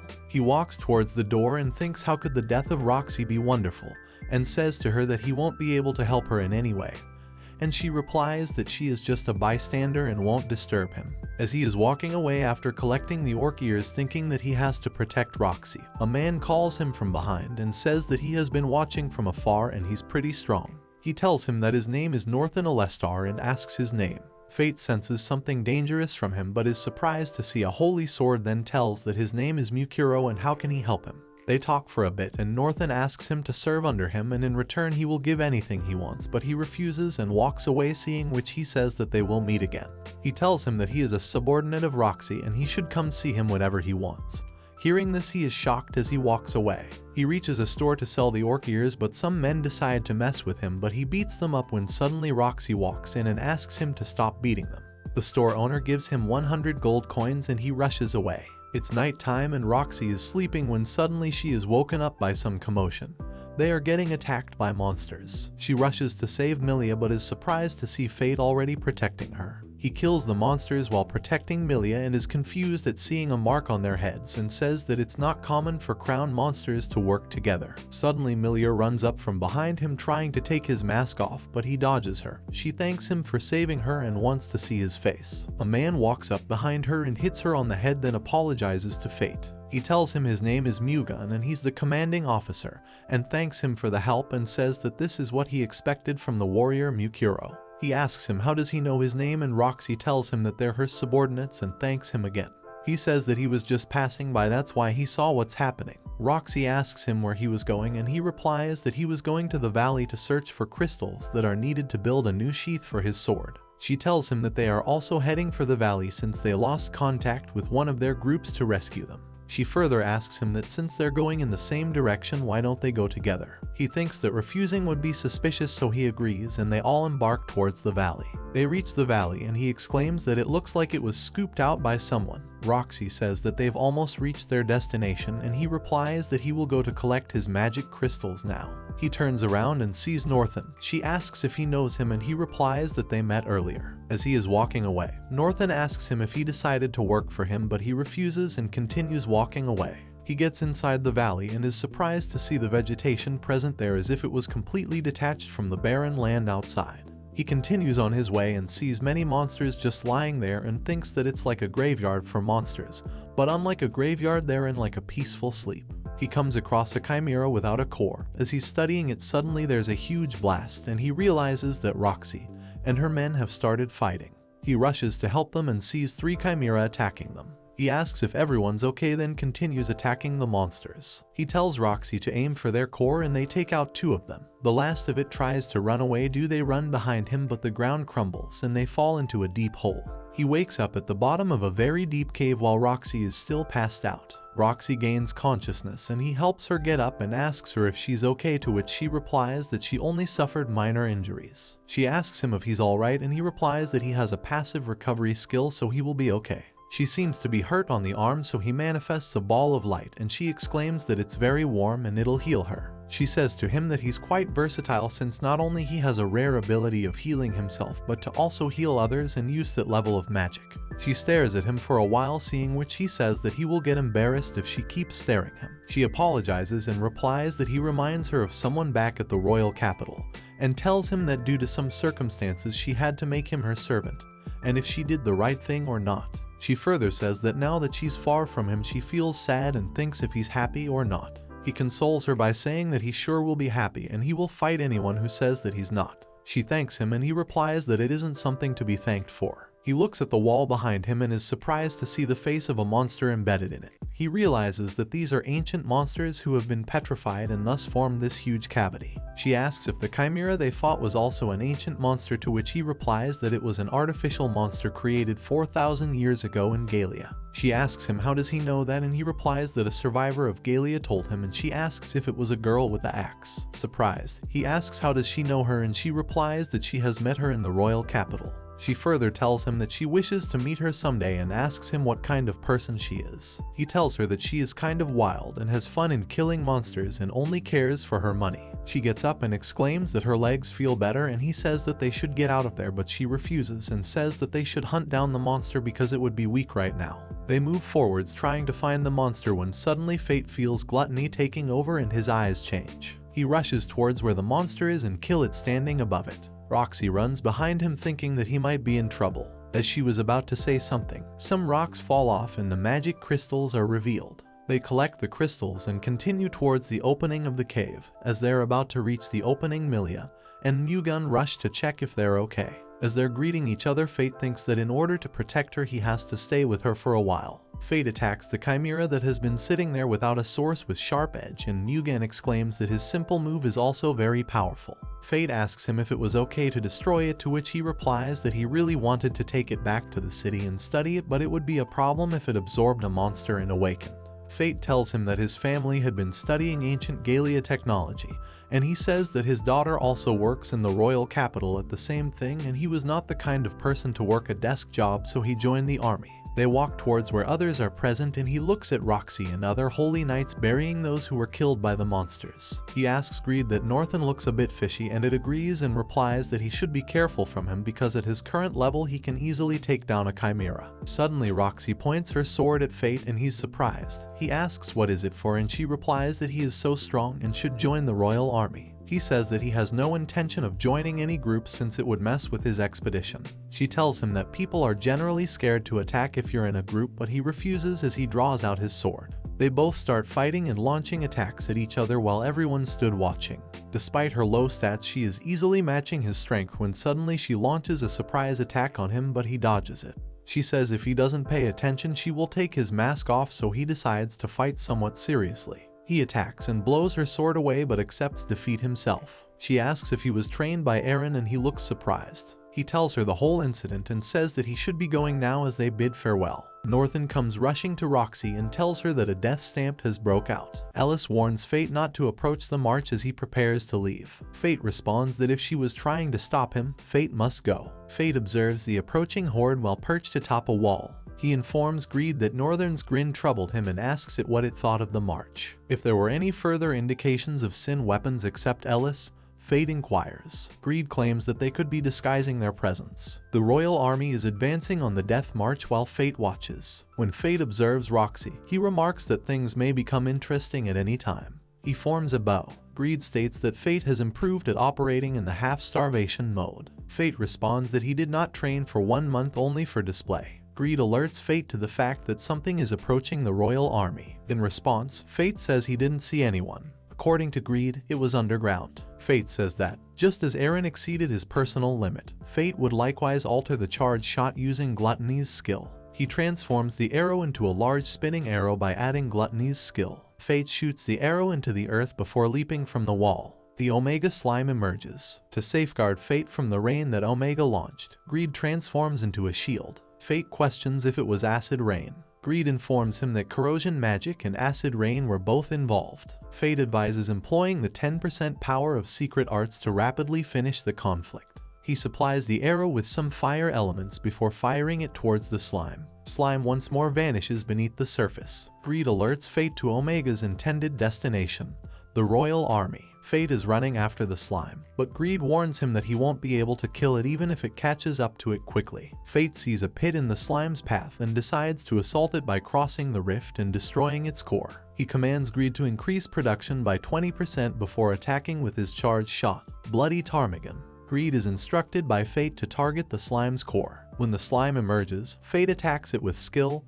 kills it, and uses his greed to consume its powers. Fate believes that the slime's soul was also eaten when the core was pierced, but something else was also shot at the slime before his talent ever reached it. Fate turns around to see a man with a skull mask standing in front of him. Greed says to Fate that it was the most problematic of the deadly sin weapons, Black Bayonet, Envy. Greed further reveals that the slime's body and core were split when a magic bullet that draws out potential was shot at it. Sludge assaults Fate. Greed asks him to respond, but he ignores. Fate is engulfed in the slime. He kills it by corroding it with the corrosion magic he took from the slime. He demands to hear the man's voice first as he turns to face him. He fires an arrow at him, which hits the target and comes to a stop. When Fate stares into the man's eyes, he says that they resemble mines. Greed commands Fate to examine his statistics. The fact that they are maxed up surprises Fate. Greed goes on to say that once a person reaches their maximum potential, assaults from others at a lower level are rendered ineffective. He asserts that Fate could eventually get to that point. Fate says he can't wait for that day as he rushes at him. The man is attacked by Fate, yet he was unharmed. The guy tosses Fate aside while grabbing his sword and firing at him with his revolver. With his shield, Fate just about blocks the onslaught. The guy approaches Fate to attack him. Fate declares that, even for a split second, he needs the ability to either kill the man or die. Fate is cast aside by the mysterious figure. Fate thanks his assistance in obtaining his present level of strength. The guy is attacked by Fate, but he avoids it and summons slimes to counter it. With his agility, Fate avoids them and strikes the guy. The man's mask is broken as Fate sneaks up behind him and strikes. The masked man came out to be Northern. Northern takes a whistle out of his pocket and claims that Ellis was softer than him and that Fate was partially accurate. The whistle is blown by Northern. A flying heavenly dragon approaches them from the whistle. Greed alerts Fate to the dragon's approach to the royal army. According to Northern, Fate has just 30 seconds. Fate rushes towards the royal army. Northern shoots Fate while shouting that he'll do everything to get rid of Ellis. Fate runs and avoids the shots. Fate is warned of the upcoming slime wall by Greed. Fate runs in the direction of the army and cuts the wall. A laser shooting from the dragon's mouth strikes the royal troops. Ellis was about to be struck by the beam when Fate shields them with his shield. When the army tries to assist Fate, Northern shoots the army. The dragon gives up its attack. Ellis is being questioned by Fate as to why she didn't run. Greed warns Fate not to become sidetracked and warns that a bigger attack is headed their way. Even though Fate uses all his strength to repel the attack, his mask is damaged. Greed cries out that to safeguard Ellis, Fate forcibly unlocked the secret shield skills. Greed is informed by Fate that the fight was not yet done. If he was Fate, Ellis queries. When Fate looks for his mask, he finds it to be broken. "It's been a while," he says, turning to face Ellis. Fate notices Roxy's silence and understands it was caused by his intimidating gaze. He claims that he had also turned into a monster. As he stalls the enemy, he orders Roxy to flee with the soldiers. While apologizing and thanking Roxy for everything, Fate runs away. As he confronts Tenryu, Fate becomes aware that it has been regenerating. Fate is instructed to check the dragon's head by Greed. Fate notices the Northern on Tenryu's scalp. Due to a 1v2 circumstance, Greed informs Fate that they were at a disadvantage, but with Fate's present condition, they can win the battle. Tenryu gets imprisoned in a barrier by Fate using his variation arts, Grand Cross returnable skill. Jumping off Tenryu, Northern charges Fate, claiming that he was using techniques that Northern had never seen. Fate becomes aware of how Northern pushed him to the ground. According to him, there were 3 causes for it. He had reached his breaking point because of encroaching into E's territory. Second, his arts were draining his energy. Finally, he wasn't even being serious yet. Fate retreats a little and hits back at Northern. Northern explains to him that Fate didn't want to flee because to the range of his arts. Fate attacks Northern. Fate's arm is severed as Northern informs him that his attack was filled with openings. Fate groans and drops on his knees. Ellis had high expectations for Fate, but Northern claims that Fate was only getting in the way as he points a gun at him. Fate stabs his blade into Northern's chest from behind just as Northern was ready to kill Fate. Northern then understands that Fate used illusion magic. Fate rips Northern in half after telling him that he would give Northern his left arm. Once more, Fate is in a wide open area. The young lady claims that this time, she will be able to talk clearly. She explains to Fate that it was the spiritual realm of creatures that Gluttony devoured. If she was Haniel's core, Fate queries why she carried out this task for him. She reveals to him that she was Luna and that she did it to express her gratitude to Fate for having killed her. She warns Fate that if he kills Tenryu, he would no longer be the same person. When Greed grabbed him, Fate was about to fall. Greed informs him that the Tenryu's constraints will soon be removed. Fate praises Luna for her counsel and says to defeat the Tenryu. Tenryu's barrier is broken. Since he can't wield a bow with one hand, Greed asks Fate what he intends to do.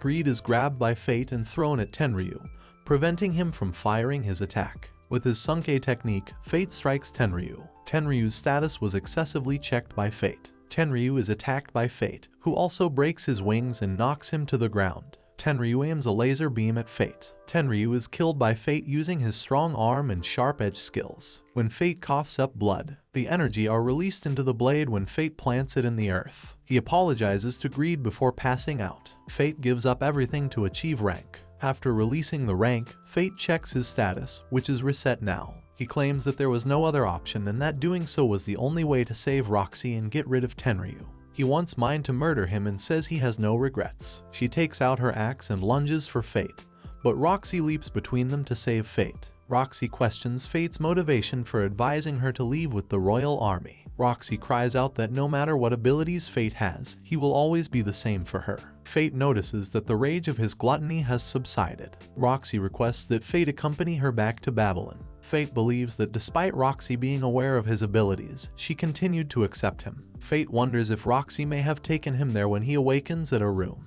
He questions if he slept during the entire day. He learns through Eris that he slept out for a week. Eris gives Fate back Greed. She explains to him that Mine forgot to bring it when she was dealing with Envy, so she had to bring it back from Gallia's center. Mine is asked by Fate if she killed Envy. Since Sin weapons cannot be destroyed, Mine responds she threw it beyond Gallia. Since Fate's left arm was cut, Greed informs him that they need to discuss the future right away. Eris claims that because Fate vanquished Tenryu, Roxy's killing was not necessary in order to produce crown humans. She assures Fate that his arm will be repaired. He had never heard of such magic, according to Fate. Since it was risky for Fate to meet Roxy, Eris queries whether Fate has decided they should depart before Roxy returns. Fate consents to go, but not before writing Roxy a message explaining his travels and all that happened. Aisha is healed by Fate 2 months later in the Heart territory using his Twilight healing. As soon as Aisha opens her eyes, Fate announces himself as the successor of Aaron Barbados. Fate, Eris, and Mine arrived at the Orc's lair 2 months ago. Eris informs Fate that the only way to heal his arm was to kill and consume all the orcs. She tells him that to treat any injury except for resurrecting the dead, he must unlock the 4th level secret art known as Twilight Healing. He must fight the orcs, Eris orders. How was he expected to handle a bow with just one hand? Fate asks. He is informed by Greed that he can use his magical abilities to pull the thread. He shoots the arrow by using his abilities to draw the bow's string, but it misses the target. Greed tells him that he will not control the arrow and Fate must aim himself at the enemies. Fate chooses to unleash his powers and fire till he passes out. After a month, Fate unlocks the 4th stage secret art of Twilight Healing, which restores his arm. Mine and Fate are parted from Eris, who instructs them to reunite in the capital 1 month from now. To meet Aaron, Fate and Mine travel to Hassan. Aaron explains to them that a voice instructed him to check his status again, and that when he did, he discovered that he had improved. The next time they meet, Fate should tell Aaron something. Aaron reminds Fate to become the head of the family and be adopted by Aaron. Fate is asked by Aaron. Fate warns Aaron that if he adopts Fate at that time, he might conflict with the Holy Knights. Aaron's invitation for Fate to join his family is accepted. After a month, as they were traveling back to the capital, Fate had a premonition regarding Aisha and he hurried to save her. Aaron enters the palace with Fate. If he was going to wear the mask, Aaron inquires of Fate. Fate moves swiftly, declaring that he will enter first. Aaron steps up and explains what he would do if Fate entered first. Fate considers how he believed he would never return to the royal capital as he moves along the hallway. Even if Fate came back, he didn't anticipate coming back as a member of the royal family. Aaron queries Fate about his readiness. Fate concurs. Aaron advises moving up to reveal Fate Barbados. The king is visited by Aaron and Fate. Fate reflects on how the Holy Knights there frequently make fun of the weak. Aaron and Fate bow down before the king. While still young, Fate had already fought the Tenryu, according to Aaron, who was introducing him to the king. Even a skilled swordsman, according to the Holy Knights, cannot defeat the Tenryu. Fate is confronted by a knight who challenges him to a duel. Aaron tries to stop Fate. To make the knights aware of his abilities, this would be the wisest course of action, according to Fate. As Rudolph, the knight introduces himself. Rudolph is made fun of by Fate if his sword was simply an ornament. Rudolph strikes violently at Fate, but his blade stops moving at his neck. Rudolph loses his sight when Fate uses his appraisal skill. Fate prepares to slay Rudolph with his sword, but the king's guard stops him. Rudolph chuckles when and claims that a commoner like Fate cannot fight the Holy Knights. The guard murders Rudolph by stabbing him with his weapon. The king is waiting for Fate. The guard informs him. The guard is stopped and asked for a favor by Fate. In front of the mansion that was handed to him, Fate is standing. As Roxy was now his neighbor, Fate becomes anxious when he finds that it was just adjacent to her estate. Earlier, Fate requested that the king place all the kingdom's weak citizens under Fate's control. King accepts Fate's demand. Later, Fate and Mine take a stroll across the city. Where was Fate going? Mine asks. Fate responds that he intended to recruit immigrants there at the slums church. Mine is asked by Fate how to persuade the people to accept his recruitment. Mine orders him to warn the people that if they refuse, the church would be destroyed. When Fate asks the nun for information, she responds that the Holy Knights have been visiting and acting violently toward the slum dwellers. She informs him that someone was making an investment in them. If it was a Holy Knight, Fate queries. It came from the Velaric family, she informs him. After receiving the nun's blessing of God Laplace, Fate departs the church. Later, he considers the idea that God Laplace bestowed powers to everyone in the world. He didn't distribute the abilities equally, either. He ponders whether his gluttony was a test of the god as well. The nun rushes to Fate and pleads for help. When the nun informs him that typically 50 people would report to the military district each day to labor in exchange for the Velric family investing in them. This time 100 people were called, and they still hadn't returned. Fate rushes towards the military district. Fate crosses the wall between the military district and the Holy Knight district. Using his skills, Fate climbs the wall quickly. When Fate sees the gleaming structures, he is astonished. They were created using Galia's technology, according to Greed. He is warned not to get captured by Greed. Undetectably, Fate makes its way to the research facility. Grease queries Fate as to how he intends to enter, seeing the high level of protection at the front entrance. Fate enters by the rear door and ascends to the top of the structure. In the exhaust hole, he leaps. He makes a speedy getaway from the revolving fan and remarks that Mine's axe was more difficult to avoid than the fan. Fate enters the building and makes it to the basement. He hides from several men who are bringing a crate of human remains for the goblins. One of the soldiers is taken by Fate, who hangs him over the goblins and questions him about the significance of the research center. He tells to Fate that Raphael ordered them to feed the goblins. Raphael's sister was imprisoned in the confinement chamber at the facility's northernmost end. The guy responds when Fate inquires about her. Fate abandons him in the pit after dropping him there. Greed warns Fate that if he continues on his current course, Fate would be sucked up by his own strength, and that he should not battle arrogance with more arrogance. Fate enters the space where Memir is unconsciously lying. When Fate checks her statistics, he is shocked to learn that they exceed 5 million. He is instructed to look at the several injections on her arm by Greed. Fate decides to pick her up and take her with him. As soon as he lifts her up and closes the doors, an alarm rings. Fate splits the wall in pieces to create a passageway. The mutant goblins ambush him and attack. Fate finds himself suddenly ambushed by mutant goblins. As Fate kills one of the goblins, he experiences a strange sensation and realizes that his appraisal skill is not working. He starts coughing up blood and his gluttony skill is activated. Another goblin attacks, but Greed advises Fate not to kill it. Greed explains that these goblins are not ordinary creatures, but rather corpses of the deceased known as Nightwalkers, whose decaying souls are toxic to Fate's gluttony skill. Thinking quickly, Fate grabs a shield and charges at the goblins in an attempt to escape. Greed warns him to be cautious, as a bite from one of the goblins would turn Fate into a Nightwalker as well. Fate manages to stop the goblins by breaking the gate blocking their path from the ceiling. In doing so, he discovers a hidden room, which Greed suggests may have been a research facility for these Nightwalkers. As Fate passes by the cells in the room, he is shocked to see Hado Velric, whom he believed he had killed in the past. Hado wakes up, breaks out of his cell, and punches Fate, sending him flying onto the terrace. Hado proceeds to bite some guards, transforming them into Nightwalkers. Fate is now trapped, unable to kill the Nightwalkers without risking his own life due to his gluttony skill. Just as Hado is about to attack Fate, Eren arrives and kills the other Nightwalkers, coming to Fate's aid. Fate explains the situation to Eren, who suggests they team up once again, just like in the old days. Fate shoots a fire arrow at Hado, but instead of killing him, it only intensifies the pressure Fate is feeling.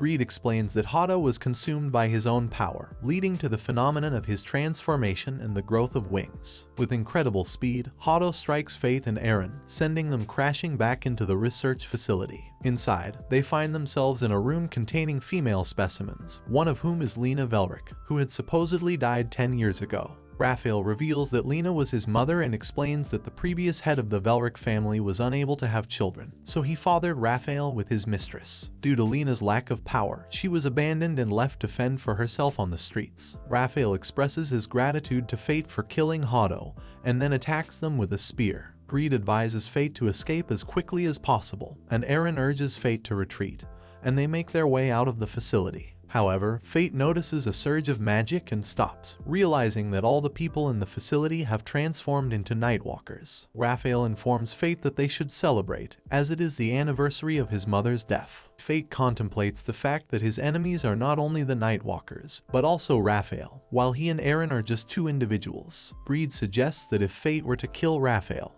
who is controlling all the Nightwalkers, the rest would perish as well. Determined, Fate faces Raphael and proposes to Eren that they sever their ties with the Beserk family once and for all. The Nightwalkers and Raphael are fought by Fate and Eren. Hado was going to assault Fate when Eren intervenes to stop it. Raphael hits Fate with his spear when Fate is looking at Eren. They need to act against the Black Spear to avoid problems with activities like space jump, according to Fate, who succeeds to avoid it. Greed commands Fate to aim his arrow at the spearhead while imbuing it with the enchantment of a sandstorm. The spear is struck by the arrow of Fate. Raphael attempts to spear them, but the spear misses the jump into space. Greed informs Fate that vanity was the prototype for a mortal sin weapon.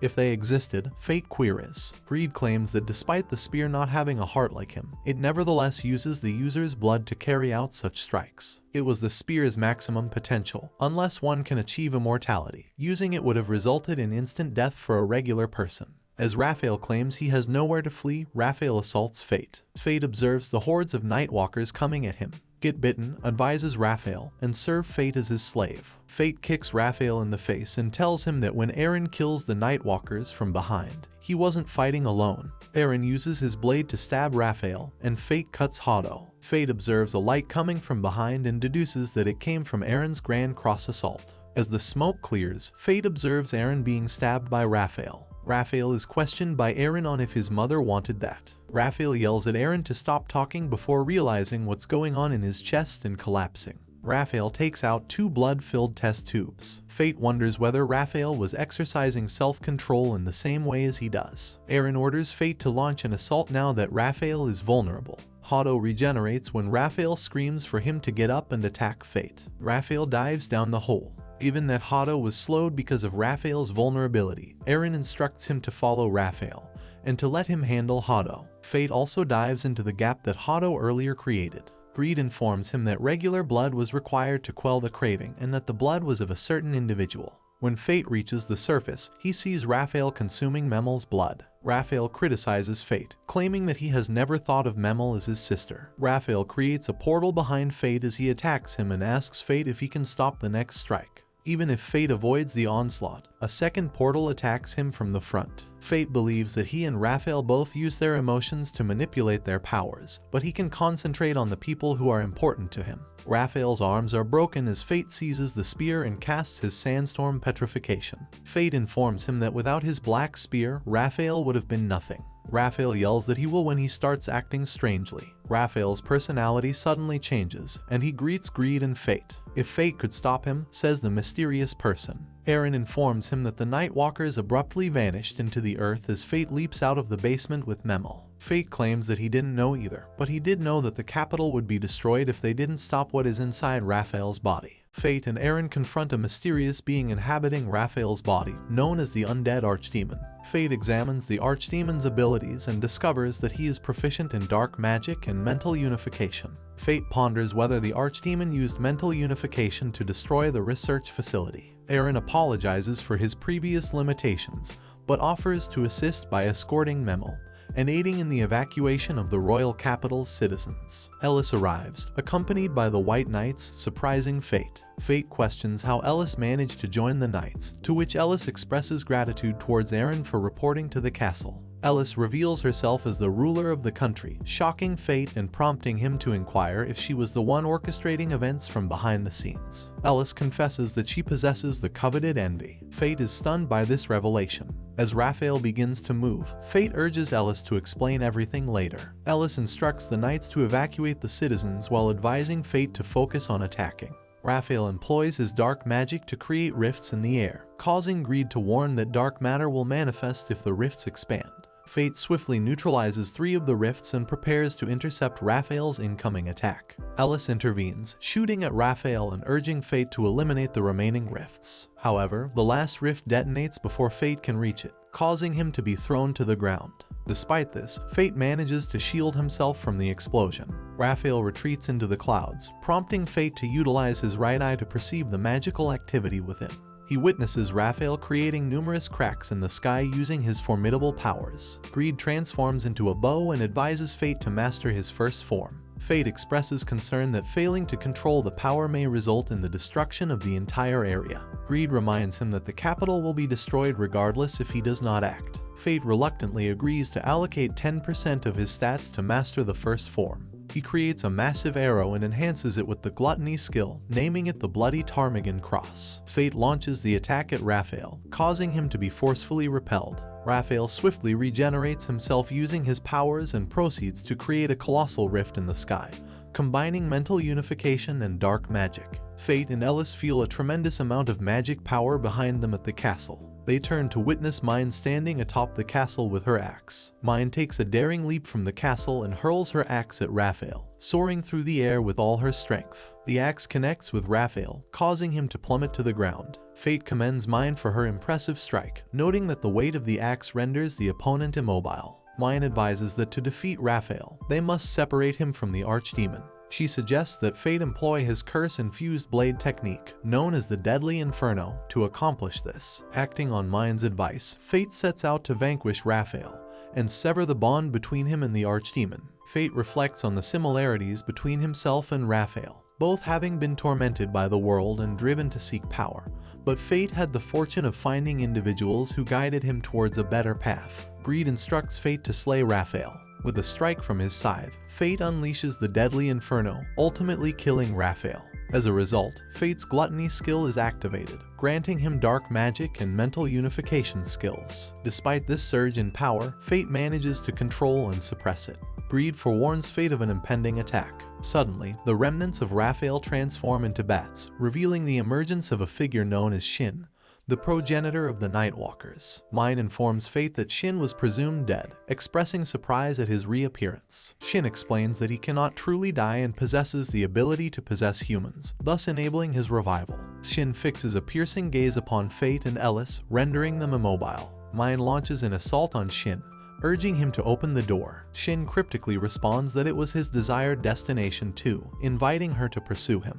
Despite Fate's attempts to intervene, he finds himself incapable of movement. Mine expresses gratitude to Fate before vanishing from sight. Fate stands at the spot where Mine vanished. He suggests that Roxy must have experienced the same when he disappeared from Galia. Ellis inquires if Fate intended to pursue Mine. Fate admits that he lacked the strength to do so and asks if Ellis is alright. He inquires about the situation in the kingdom now that matters have been resolved. Ellis explains to Fate that envy was her sinful weapon and that they established this kingdom together a long time ago.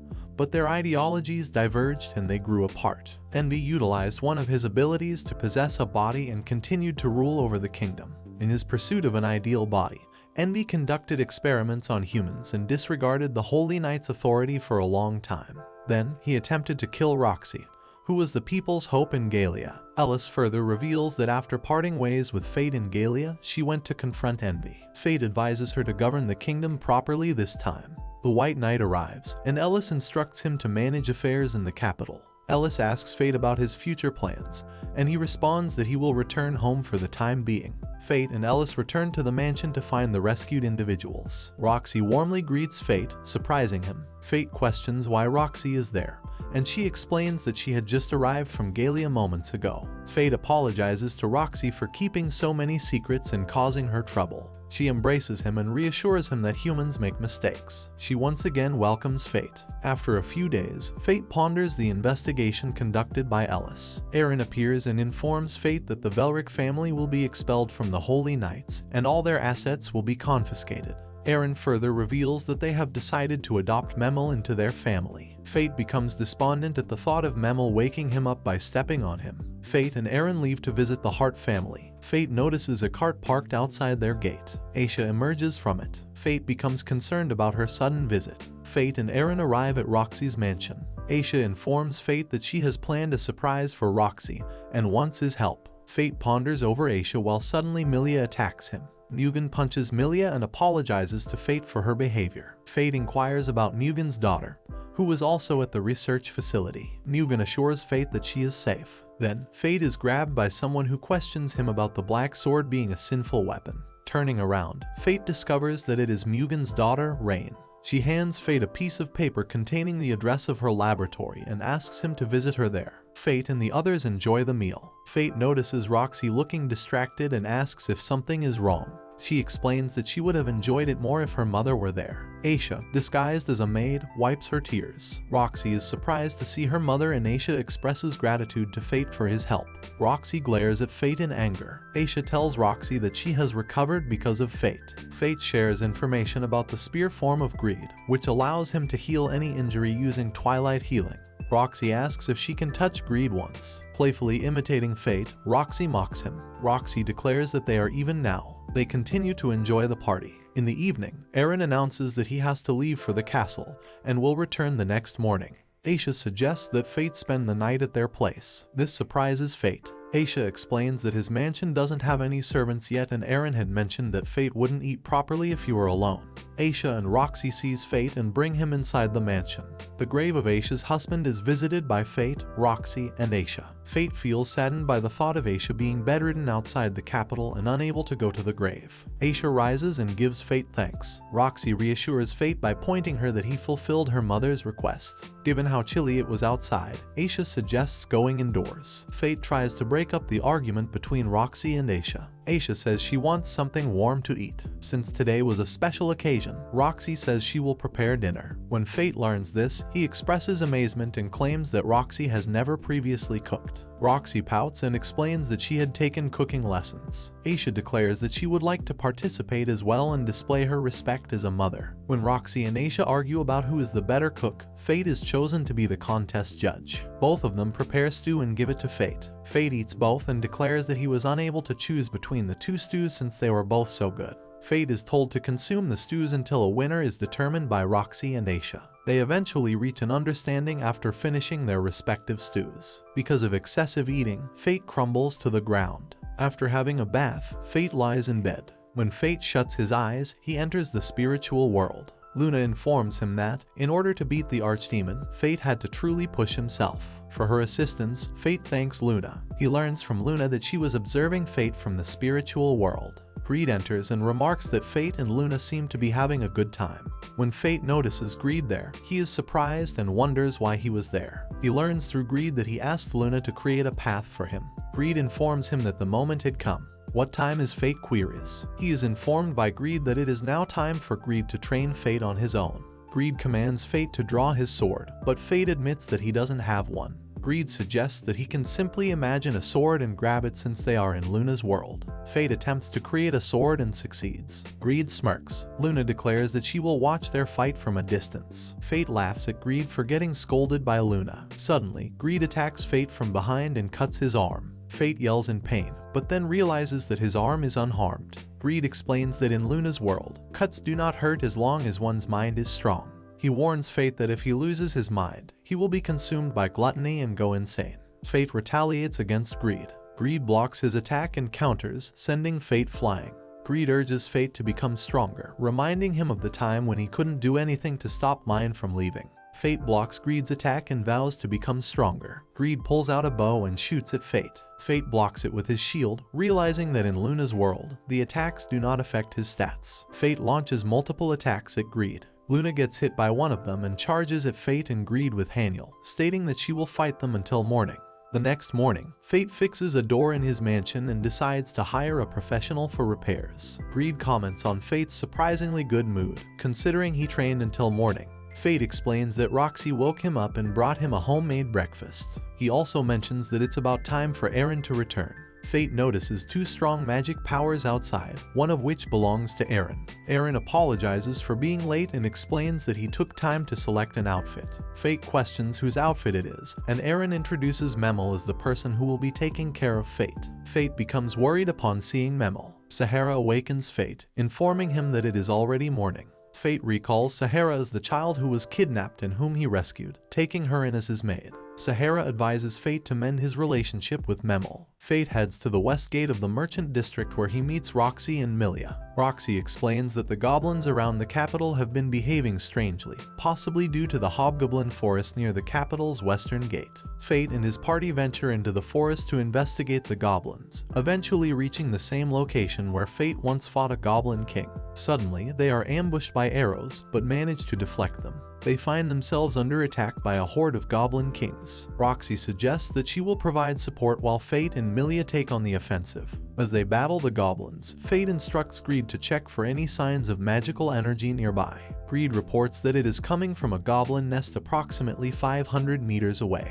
Just as Fate is about to attack, a strange red light appears in the sky and descends toward them. Reacting swiftly, Fate strikes at the red light, eliminating whoever was casting it. They move toward the source of the light and discover a gray arm remaining at the spot. Roxy suggests that they have Rain examine the magic circle and the gray arm. As darkness falls, Roxy proposes returning to the capital. The next morning, Fate awakens to find himself in someone else's room. Puzzled, he wonders if he sleepwalked. Fate realizes that his voice has changed and discovers that he is now in Roxy's body. Memel smirks. Roxy rushes into the room where Fate is, now inhabiting her body. She reveals to him that she was the one in Fate's body. Roxy suspects that the magic circle is responsible for their body swap. Nervously, Fate suggests that Rain, who had analyzed the magic circle, and the gray arm they had given her, might have more information.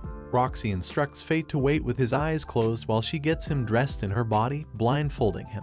She advises him to do the same for her at his manor. Aisha enters the room and expresses shock at what she witnessed, referring to Fate and Roxy's actions as hobbies. Roxy tries to explain the situation but inadvertently causes Aisha to fall to the floor. Fate and Roxy proceed together to Rain's laboratory. During the elevator ride, Roxy mentions the potential benefits of utilizing Galane technology to improve the lives of the capital's citizens. Fate informs her that they have been working on a magical power generator. Upon reaching Rain's room, Milia rushes to hug Fate, who manages to avoid the embrace. They explain the body swap to Milia, who jokingly wishes she had swapped with Roxy instead. Rain, who was already aware of the situation, greets them. She informs them that their souls have been swapped and that continuing in the wrong bodies could be dangerous. Rain explains that since their abilities are tied to their original bodies, they will be unable to use them. She presents the arm, which she had taken measures to prevent from decaying, and reveals that it belonged to an extinct ancient monster called the Goblin Shaman.